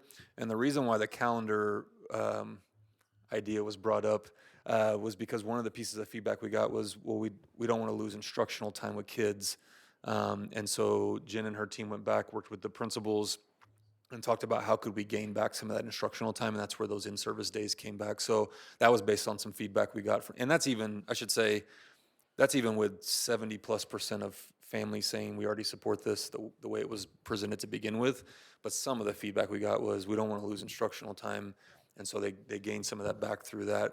And I would just say, kind of a pitch for this too, is that anytime you talk about losing something, then that there may be fear there, but sometimes there's addition through subtraction. And so if you're just constantly pushing, but you're not giving folks time to actually plan around what they're pushing for, then are you really getting high quality or the highest quality product in the end? And so I think that this would, obviously, we're hearing directly from folks at the schools that they would benefit from this, and I think we would see the impact on students in the end. But that was some of the delays was, well, me, and then STA, making sure we could get the transportation in place, and then trying to get back some of that instructional time for students, and that's where the board would come in. It would be a modification to the calendar for next year. That is on Fridays, right, Jen? Okay, same as elementary. I said you guys answered and asked all my questions. Okay. So I know with a lot of schools that have 4-day weeks, they tend to start earlier in the year. So would that wouldn't be a change to our calendar? No, and you're going to vote on those calendars, a number of those calendars Right, this coming afternoon. up. They're elementary calendars, they're not secondary schedules. And it's an early release, it's not a 4-day week, it's not a less 4-day week, okay. yeah, day or week. They're, all of our school, they will just have shorter periods every Friday. So they'll still have their full schedule. They'll meet with all of their teachers, but they will just meet less than their scheduled time during the week. Okay. I think I had heard somewhere where maybe it was the comparative districts that some of them had 4-day weeks. So I think I was mixing the two together. So, okay. Yeah, the other thing I just want to reiterate that was already said, but this is time for teachers and admin and staff to have it's planning, professional learning, but it's also really having conversations around students that may be struggling and how do we provide more support. So I don't want people to hear this and think, well, it's just, everyone's just gonna have a 2-hour kind of hangout on Fridays. Like, there's actually structure to this. And the issue we ran into years ago with this is, as we've been going through declining enrollment, and it's been harder and harder to staff secondary schools in a way where it allows them to have some of that common planning time during the day, or time for their, whether it be grade levels or content areas, to meet together. That's become more of a challenge, and I think it will continue to be a challenge for us. This provides, some relief there to be able to say you have this dedicated 2 hours to be able to have some of this planning on a Friday. So just to be clear, it's the teachers will be doing that work on those Fridays, and we're trying to keep it within their hours, right? Because otherwise, then you're staying after for hours, and it's outside your contract time, and so it's putting extra demand on folks if we don't do something like that. So this gives them those 2 hours on Fridays to be able to have that structured time for their kid. But at the end of the day, the goal is better outcomes for kids, whether that be academically or student well-being, is having that time to actually have those discussions. And we've seen success, as Jen mentioned, at the elementary level.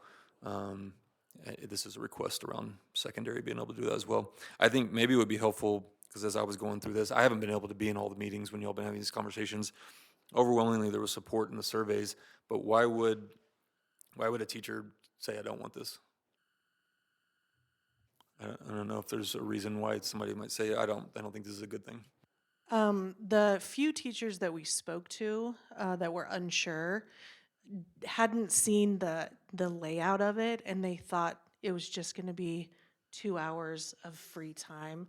And so when they saw that every school already has a structure like this that's dedicated to specific tasks, it's not just 2 hours. A lot of them said, well, if I would have known that, I wouldn't have voted that way. But we did follow up with some of the teachers who said no, and most of them wanted a very good structure for those Fridays. Yeah, I think that was last time when this came around. I think that was some of the feedback I got, was they felt like they were losing instructional time. However, I think when some of you then spoke to them about what they would get in exchange for that, I think that made more sense to them. So that, because I also heard that the newer teachers wanted to be able to have time to collaborate with more seasoned teachers, because our newer teachers were feeling like they were not getting time to have sort of that mentorship with the seasoned teachers of like, hey, how do you do this and how do you do that, when I think we were walking through some of the middle schools at the time. And so they were either having to come in early or stay late, and that can be really hard, especially when you have two different schedules that may not accommodate times to do that. So yeah, that was, I recall that being some of the feedback we got last time when we were talking about this. So, okay. Well, and to piggyback on that, yeah, that feedback from families saying, if I have a younger kid, on Fridays they go home and there's nobody there. It's not for every family, but if you have an older sibling, now they have somebody that's also out on Fridays as well. I think there's other benefits as well. I mean, around athletics and other things too that don't apply to every single kid, but there are other benefits as well around this. So, but yeah, to the question, really for the board, it's more around, and we're not taking any votes tonight, but thinking about giving back those in-service days next year as instructional days, and that would just be a modification to the calendar. And I haven't modified that calendar yet, so I can do that, and we can put it on the agenda next Tuesday, next week already. Next week. I was talking to a parent today after school, and they said, my kid's a 3-sport athlete, and we require all sophomores to do an internship for their career. And I said, well, what if they had that early release Friday and they had that 2 hours to do that internship? And they were like, oh my gosh, that'd be amazing. So that's not why we're doing it, but it's a possible consequence, or kind of like what Dr. Hill was talking about babysitting. We're not doing it because of that, but it's a pro to it. Well, the other thing that we wanted to make sure, and Jen and Clinton and all their teams have been working really hard on this to try to cross all the T's and dot the I's, is around concurrent enrollment, career center, things like that. So just making sure that we don't pull back on opportunities for kids because you don't have something on a Friday anymore. I know they've worked through all that Yep. as well. Career Center was one of our concerns because we have 3 mods every day. And so what would that mod schedule and structure look like for our Career Center? And Todd is here. All of our principals were invited to speak at public comment. I don't know how many of them will, other than you can see them talking with their body language behind me, correct?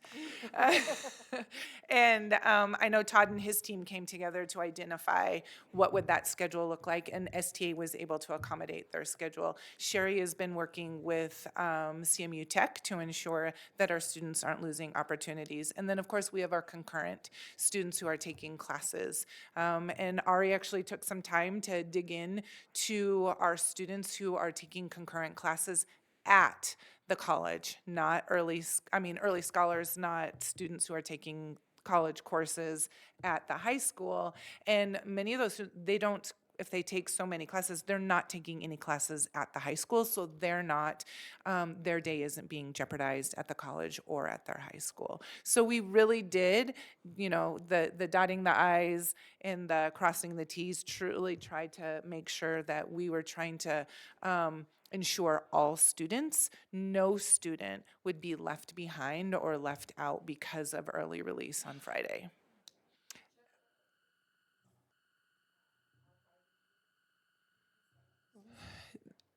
They have an abbreviated schedule already, and so, yes, but they're able to accommodate.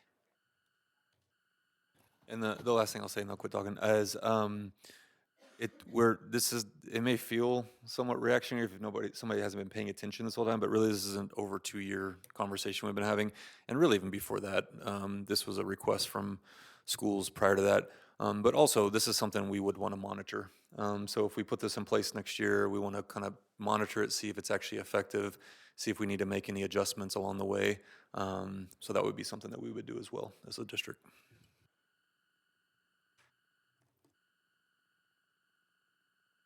Maybe you'll hear more. No pressure, principals. All right, thank you very much. All right, and then the last presentation is we've got Dan Burke coming up to give a quick overview of Board Book, which we've switched to for where we store and share documents and information for our board meetings. One second here.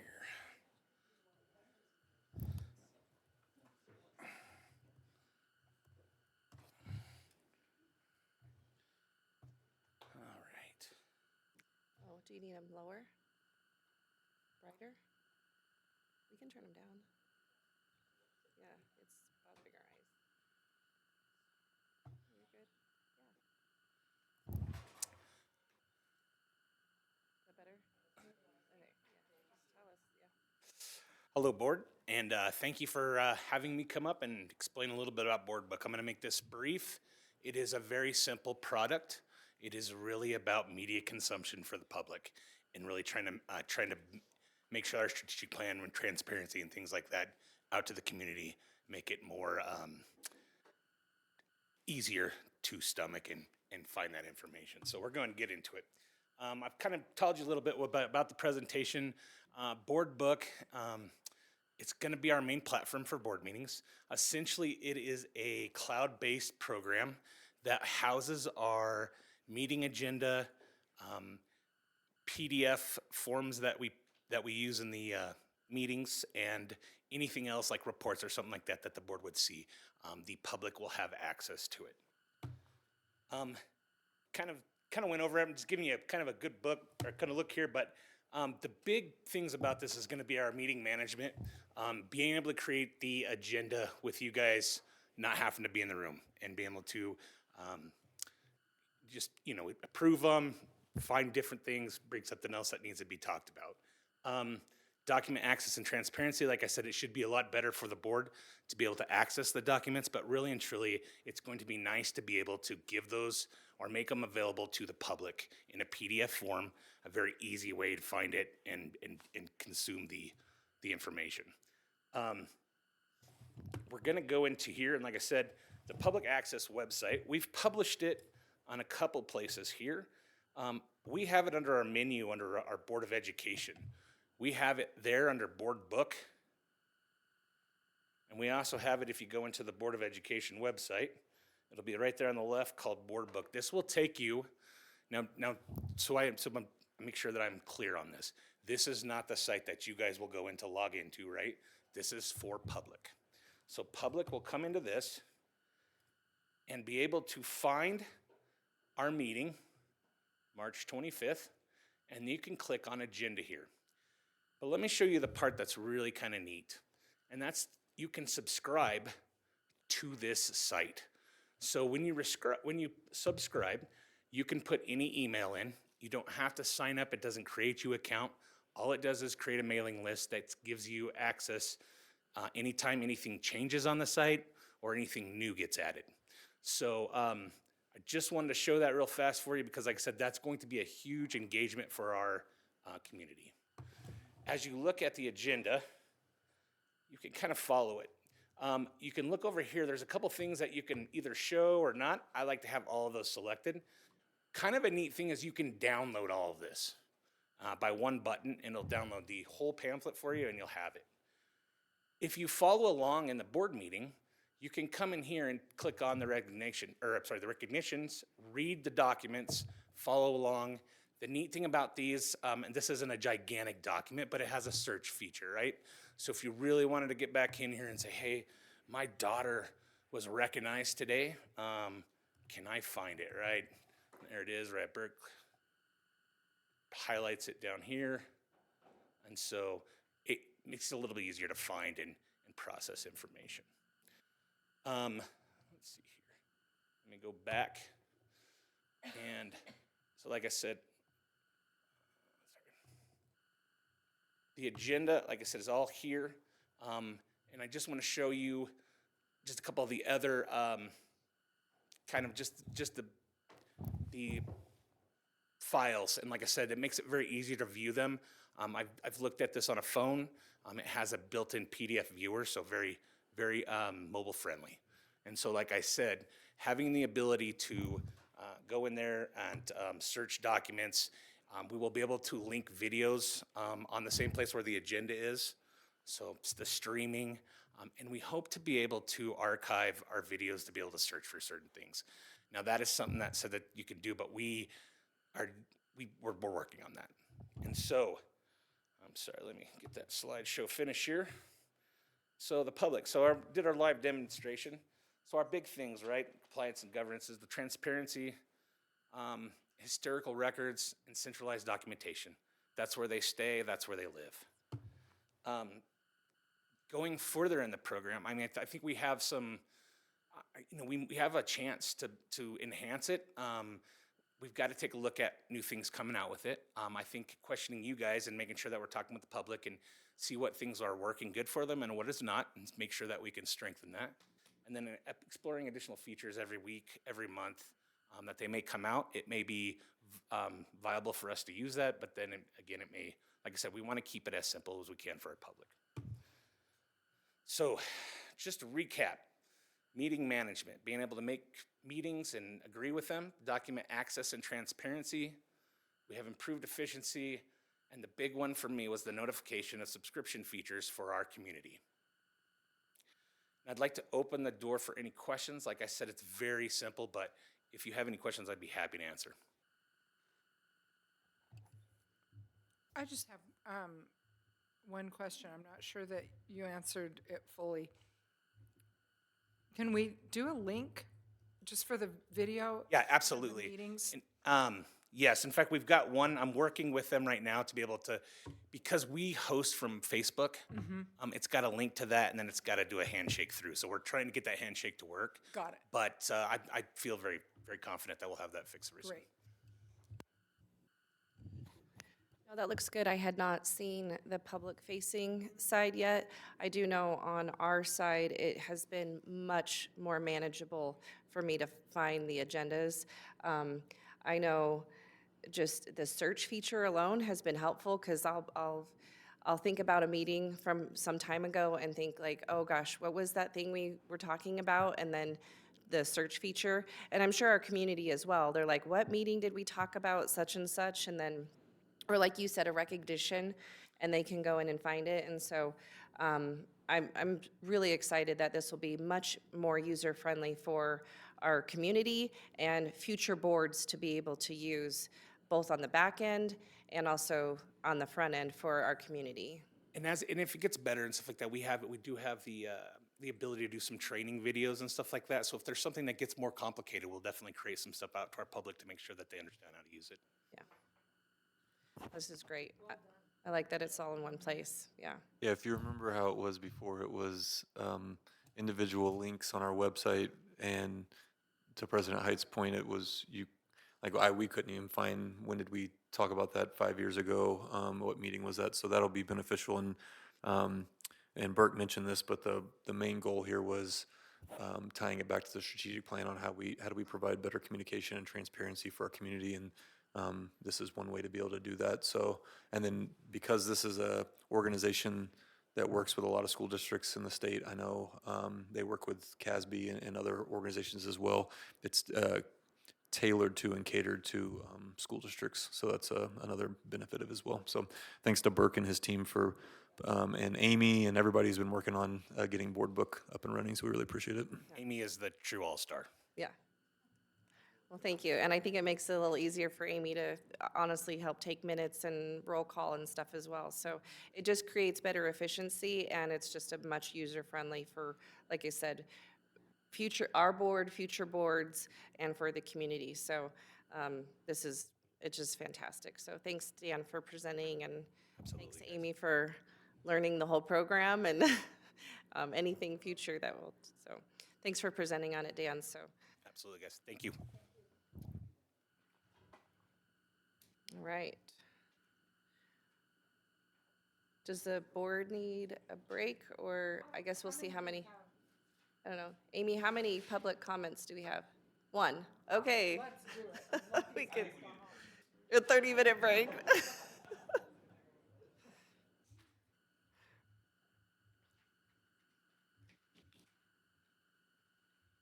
All right. Go for it, Will. All righty. So for our one and only audience comment, Ms. Deborah Settler. Nobody's on deck, nobody's on the hole. You still only get 3 minutes.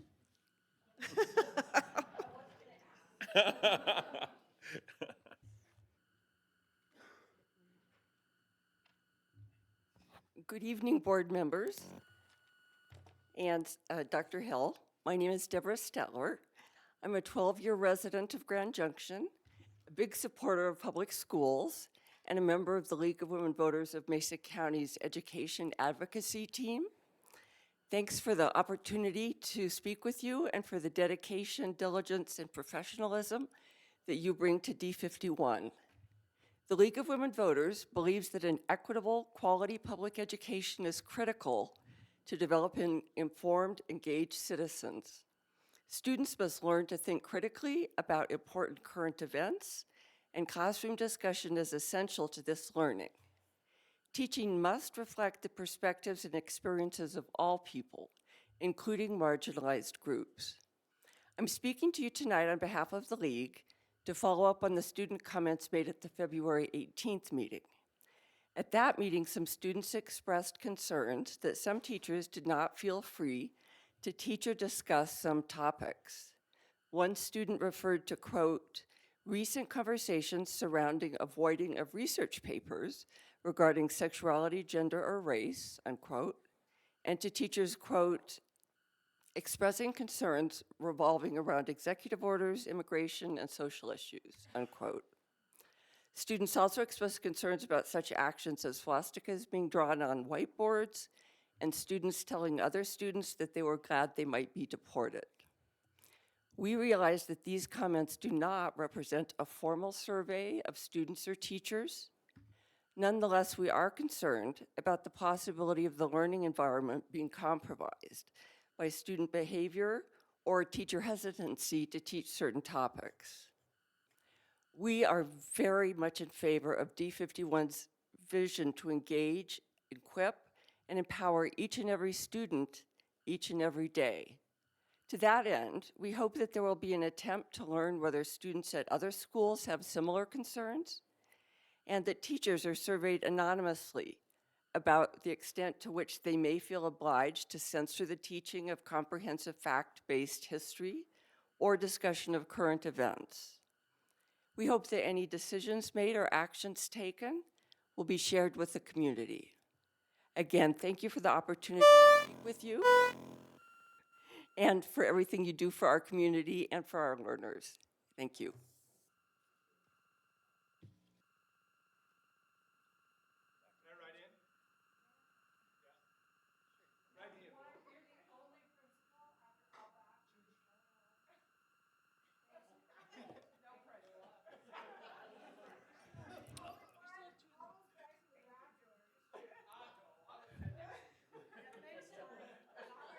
Thanks, Todd.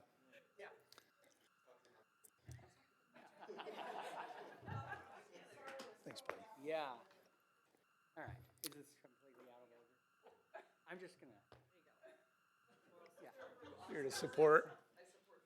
Okay. Thank you. Yeah. All right, board. Thank you. Thanks for all the work you do. It's an enormous amount, and I know I speak for the community when I say that we appreciate all the hard work you give to our faculty, our staff, our students, and our overall community. Just in regard to the possibility of a unified early release, I want to share that at Junction, and by the way, I'm Jory Sorensen, I'm Grand Junction principal. I want to share that we currently have a 40-minute early release, and it's Mondays. And this Monday, so yesterday, we spent that time talking about our upcoming testing. So our comprehensive testing around PSAT, SAT, and 11th grade CMAS. And we talked to our teachers about what their role is during that, about all of the logistics around it, about some different online training and onboarding, as well as all the logistics and the moving of kids. So this is just one example. And in that 40 minutes, it's really just directional information. And what we expect of them, and there's 4 different roles my faculty has during that, depending on what it is their job is. So we're expecting them to take that information and then go out and operationalize it in a way that puts our students in the best possible situation to prove their knowledge, to prove their content understanding, and to perform their best for their future. If we had more time, we would have given our teachers time to go through that together in their group of 4, whichever of the 4 groups they were in, and say, okay, what does this look like? How will I make sure I'm preparing my room, preparing my students? And it's really a big thing for us. It's, our aim, one of our big goals is around SAT improvement. It's around CMAS improvement, really doing our best with everything we do. And at Grand Junction High School, with 98 teachers, in order for us to move consistently and with coherence from grade to grade, just as Mr. Foster was discussing, it's very important that our teachers have time to collaborate.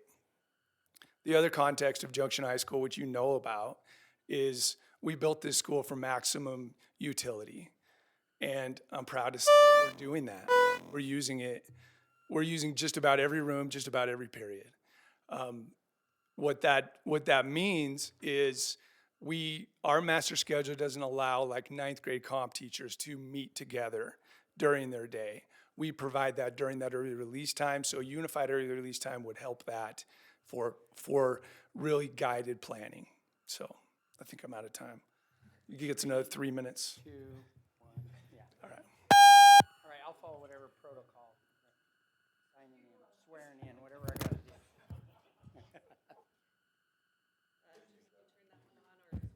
Okay, I'll switch. Hold my hand. No. Hi, guys. Todd McClaskey, principal at Kerr Center.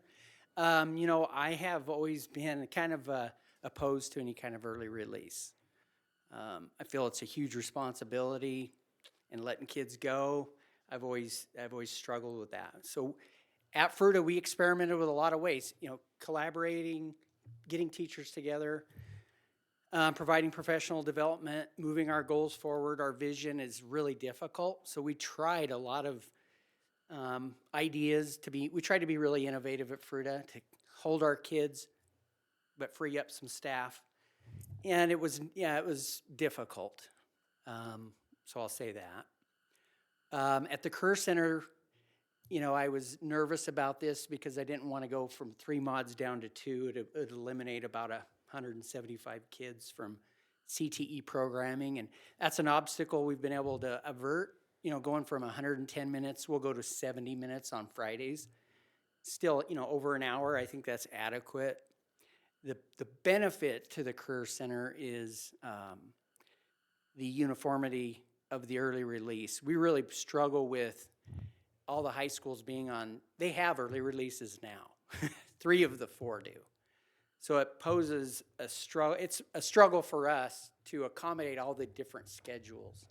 And the uniformity of an early release Friday will be a big benefit to the Career Center in terms of consistency and having students, all the students there at the same time. You know, right now we have some students from various schools that are gone on different days due to their schedules of the current schedules of the existing high schools.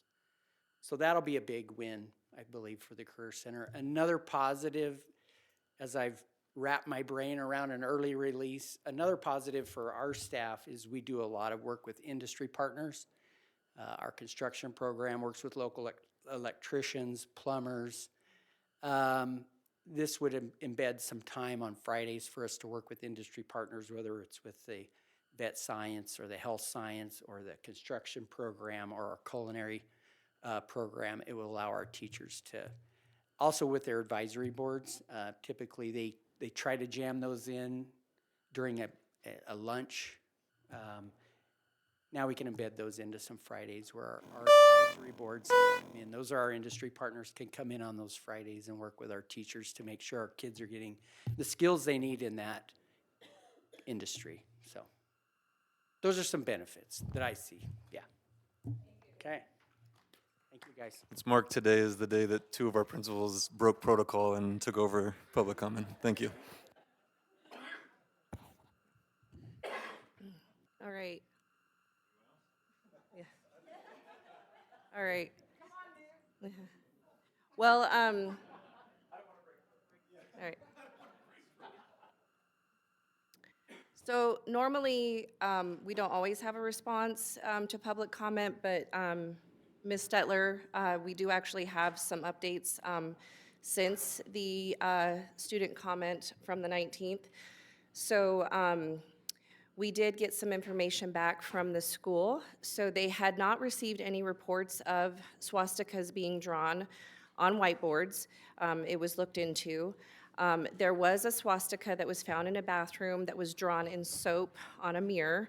But when situations like that arise, the school does their best to look at cameras to determine who may have drawn the image. Oftentimes, they do come up empty-handed and they cannot pinpoint who committed the vandalism.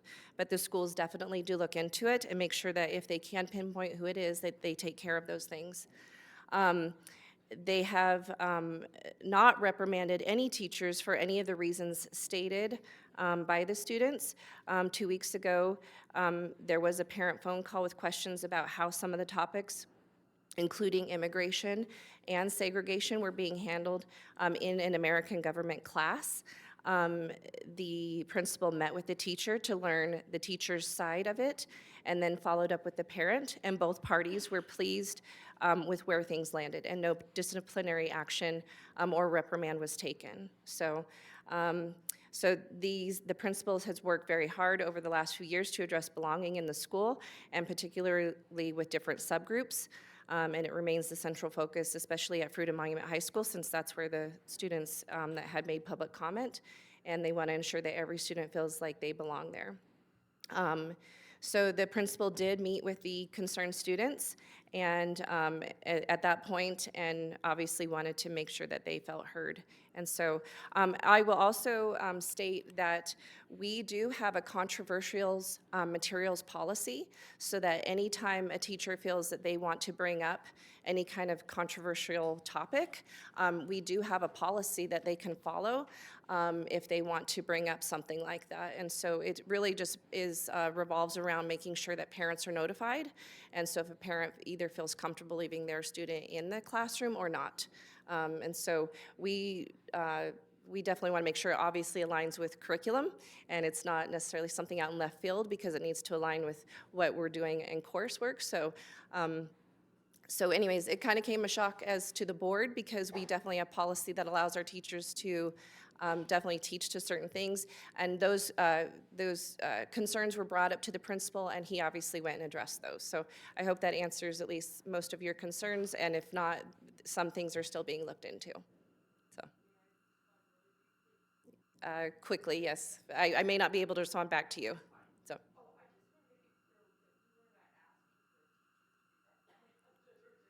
Oh, no.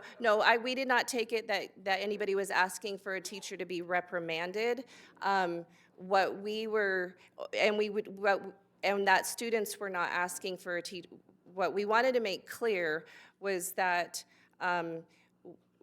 the board also didn't want a teacher to feel like they were being reprimanded, in that they felt like if they could or could not teach on a certain subject. And I did not take your comments as that you're asking for anybody to be reprimanded. I took your comments as that you want to make sure that a teacher is obviously looking at what they could or could not do, and I want to let you know that we have policy as far as what teachers can do. So no, I did not take your comments that you're looking for someone to be reprimanded. So thank you for the clarity. So normally we don't always have a quick follow-up like that, but I wanted to let you know that our superintendent was very expeditious in being able to get back to the board on those things in working in tandem with the principal. So, but we're thankful for the students to be able to come and voice those concerns. But we do take those things very seriously, and we do want to make sure our teachers also are aware of the policies in which they can operate in to do those types of things. So, all right, I do think our board members, do you need a quick 5-minute? Okay, because we just. We have executive session. Well, we have consent agenda, and then we do have the business items to vote on. So just let's make it quick 5 minutes, because then we do have executive session after this. Okay, quick 5-minute biological break. Well, I was going to say pot.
And resume, because we just have our consent agenda and business items.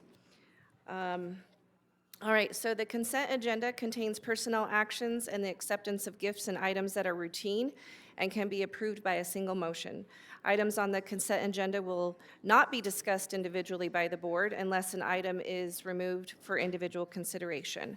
I will say the total for the amount of gifts is $31,846.96, so we're thankful to our community for the amount of gifts. So is anyone requesting for any items to be removed for individual consideration? Okay, seeing none, do I have a motion to approve the items on the consent agenda? Motion to approve the consent agenda? Second.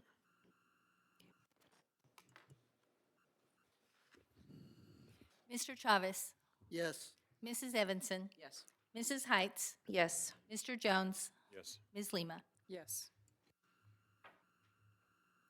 All right, so next up, we have our business items. So our first one up is J1, which is our fee schedule adoption. Do I have a motion to move forward with our fee schedule adoption for this year?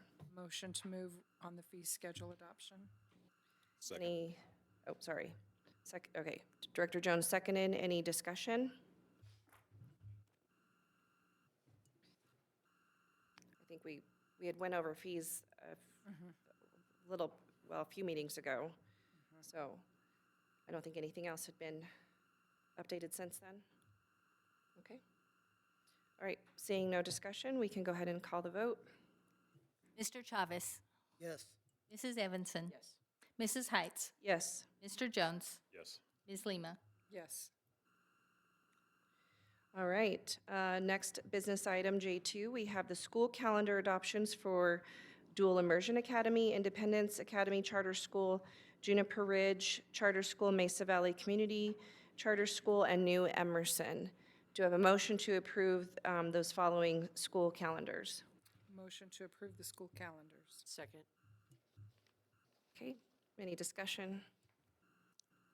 Okay, seeing none, we can call the vote. Mr. Chavez. Approved. Mrs. Evanson. Yes. Mrs. Heights. Yes. Mr. Jones. Yes. Ms. Lima. Yes. All right, and then next up, J3, so we have the positions on the state house bills. So she had 7 that she presented, and obviously gave her recommendation. So probably look at these individually, Do you want or unless you, I can't make the motion, so if somebody else would like to make a motion. I'd make the motion to take them all at once, all 7. Okay, that's, Under her recommendation. okay, so how would you like, so how would that read? Motion to approve the recommended positions on the bills that were presented by Amy Atwood. Okay, so how would you, I would clarify that. I would almost do them individually because, Do individual? yeah, because if we, because we're not in support of all of them. I don't think there's ones that I have issues with. So. Well, I think what Director Lima is saying is approving the recommended positions that Amy said, but what I would put in the motion is, if you want to clarify, is what I would recommend is, I would say on, say for instance, 1135, a position of support, 1178, a position of opposition, just so that every board member understands what position we're taking. If we're going to do all of them at the same time, does that make sense? Yes. Unless you want to do them individually. Okay, do you want to Okay. clarify the motion? You think we can do it in one move? Okay. Okay, so please, why don't, let's clarify, just read the last 4 letters of the bill and the position. Because I know on 1278, she said there was no position. It would be a monitor, would it? Or, yeah, monitor, that's right. Okay, hang on, let me get my note. Do you have them, Director Jones? Yeah, so on Bill 1135, support. And am I just motioning each one or just, We'll just state, Just state it. okay. just state it. Bill 1178, oppose it. Bill 1192, oppose it. Bill 1210, support. Bill 1278 would be a monitor. Bill 1300, opposed. And Bill 153, 153. oppose. Yes, those were her recommendations. Yes. Okay, so the motion on the floor is to adopt all 7 positions, and as the positions were read by Director Jones, the motion was made by Director Lima. Do we have a second? Second. Okay, and any discussion? I think she did a great job explaining these, and Yeah, I think. I'm in agreement with those positions. Just think about 1178. I mean, you know, I worked in the schools and I saw how this could be detrimental to everyone involved, you know. I mean, we have kids that have special needs and requirements and assistance. And if we're taking a hard stance that we are not going to give them an area where they can calm down and cool down, you know, out of the viewpoint of other students, you know, that puts them just in a really bad situation. I mean, the kids themselves, and then if there's a situation where they're, you know, being destructive or something of that nature, it puts other students at harm. So I absolutely adamantly oppose 1178. Yeah, that was the ban on student seclusion. Yes. Yeah, I agree. That one is, that one's very difficult for, I think, districts. Yeah.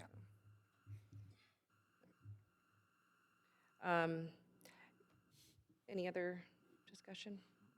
Yeah, I think going from the top down, Discussion. the communication devices in schools, I mean, I think Dr. Hill and our board has, I think, you know, created a great process for implementing communication devices in schools, you know, with our policy.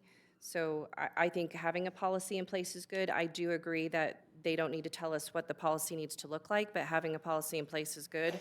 So I don't think that violates too much local control, but having a policy in place is good.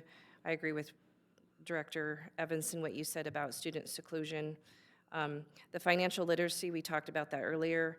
I don't think, you don't need to fill out a FAFSA if you're not gonna go to college, and not everybody will do that, and I don't think some parents wanna share that information if they don't need to. And then, yeah, the data reporting, I think we need to support that, kind of help get that cleaned up. And then the worker compensation, that one seems very onerous on top of employers and obviously school districts included on that one. And then the school financial reporting requirements, that just seemed petty if, for them to ask about private monies being donated to schools, so. All right, anything else? Okay, we can go ahead and take the vote for those positions. Mr. Chavez. Approved. Mrs. Evanson. Yes. Mrs. Heights. Yes. Mr. Jones. Yes. Ms. Lima. Yes. All right. Okay, any other board discussion? Okay. We have future meetings, so we have one next week because it's the 1st of April on our first Tuesday, so we have our work session coming up. We have a board coffee Saturday, April 5th. That'll be at Pear Park Elementary in the cafeteria. And then we have our next board business meeting on April 15th. So that's it. Anything else? Dr. Hill and I, myself, are, is it April 27th? Oh, and we're gonna get beat in basketball? Yeah, we're playing basketball against the Harlem Globetrotters at Oh. Orchard Mesa Middle School. Get beat. Yeah, if you wanna come see us get dunked on, come hang out at Orchard Mesa. Okay, well. All righty. So we are not going to adjourn yet because the board does have an executive session after this, so. So pursuant to Section 24-6-4024B, Colorado Revised Statute for the purpose of receiving legal advice on specific legal questions, and pursuant to 24-6-4024E, Colorado Revised Statutes for the purpose of determining positions relative to matters that may be subject to negotiations, developing strategy for negotiations, and/or instructing negotiators regarding negotiations with Mesa Valley Education Association. So the following, hold on, I will state who will be in the following sessions. For our first session, myself, Andrea Heights, Director Lima, Director Jones, Director Evanson, Director Chavez, Dr. Hill, Ms. Tammy Arrett, Ms. Jennifer Marsh, Ms. Nikki Jost, Ms. Melanie Trujillo, Mr. Andy Means, and Mr. Clint Garcia will be in our first executive session. And then the second one will be myself, Andrea Heights, Ms. Angela Lima, Mr. Will Jones, Dr. Brian Hill, Ms. Tammy Arrett, Mr. Chavez, Ms. Barb Evanson, Mrs. Marsh, Mrs. Jost, and Mr. Melanie Trujillo will be in our second session. So do I have a motion to move into executive session? Motion to move. Second. Okay. Mr. Chavez. Yes. Mrs. Evanson. Yes. Mrs. Heights. Yes. Mr. Jones. Yes. Ms. Lima. Yep. All right, and then we will come out and finish our meeting and adjourn, so.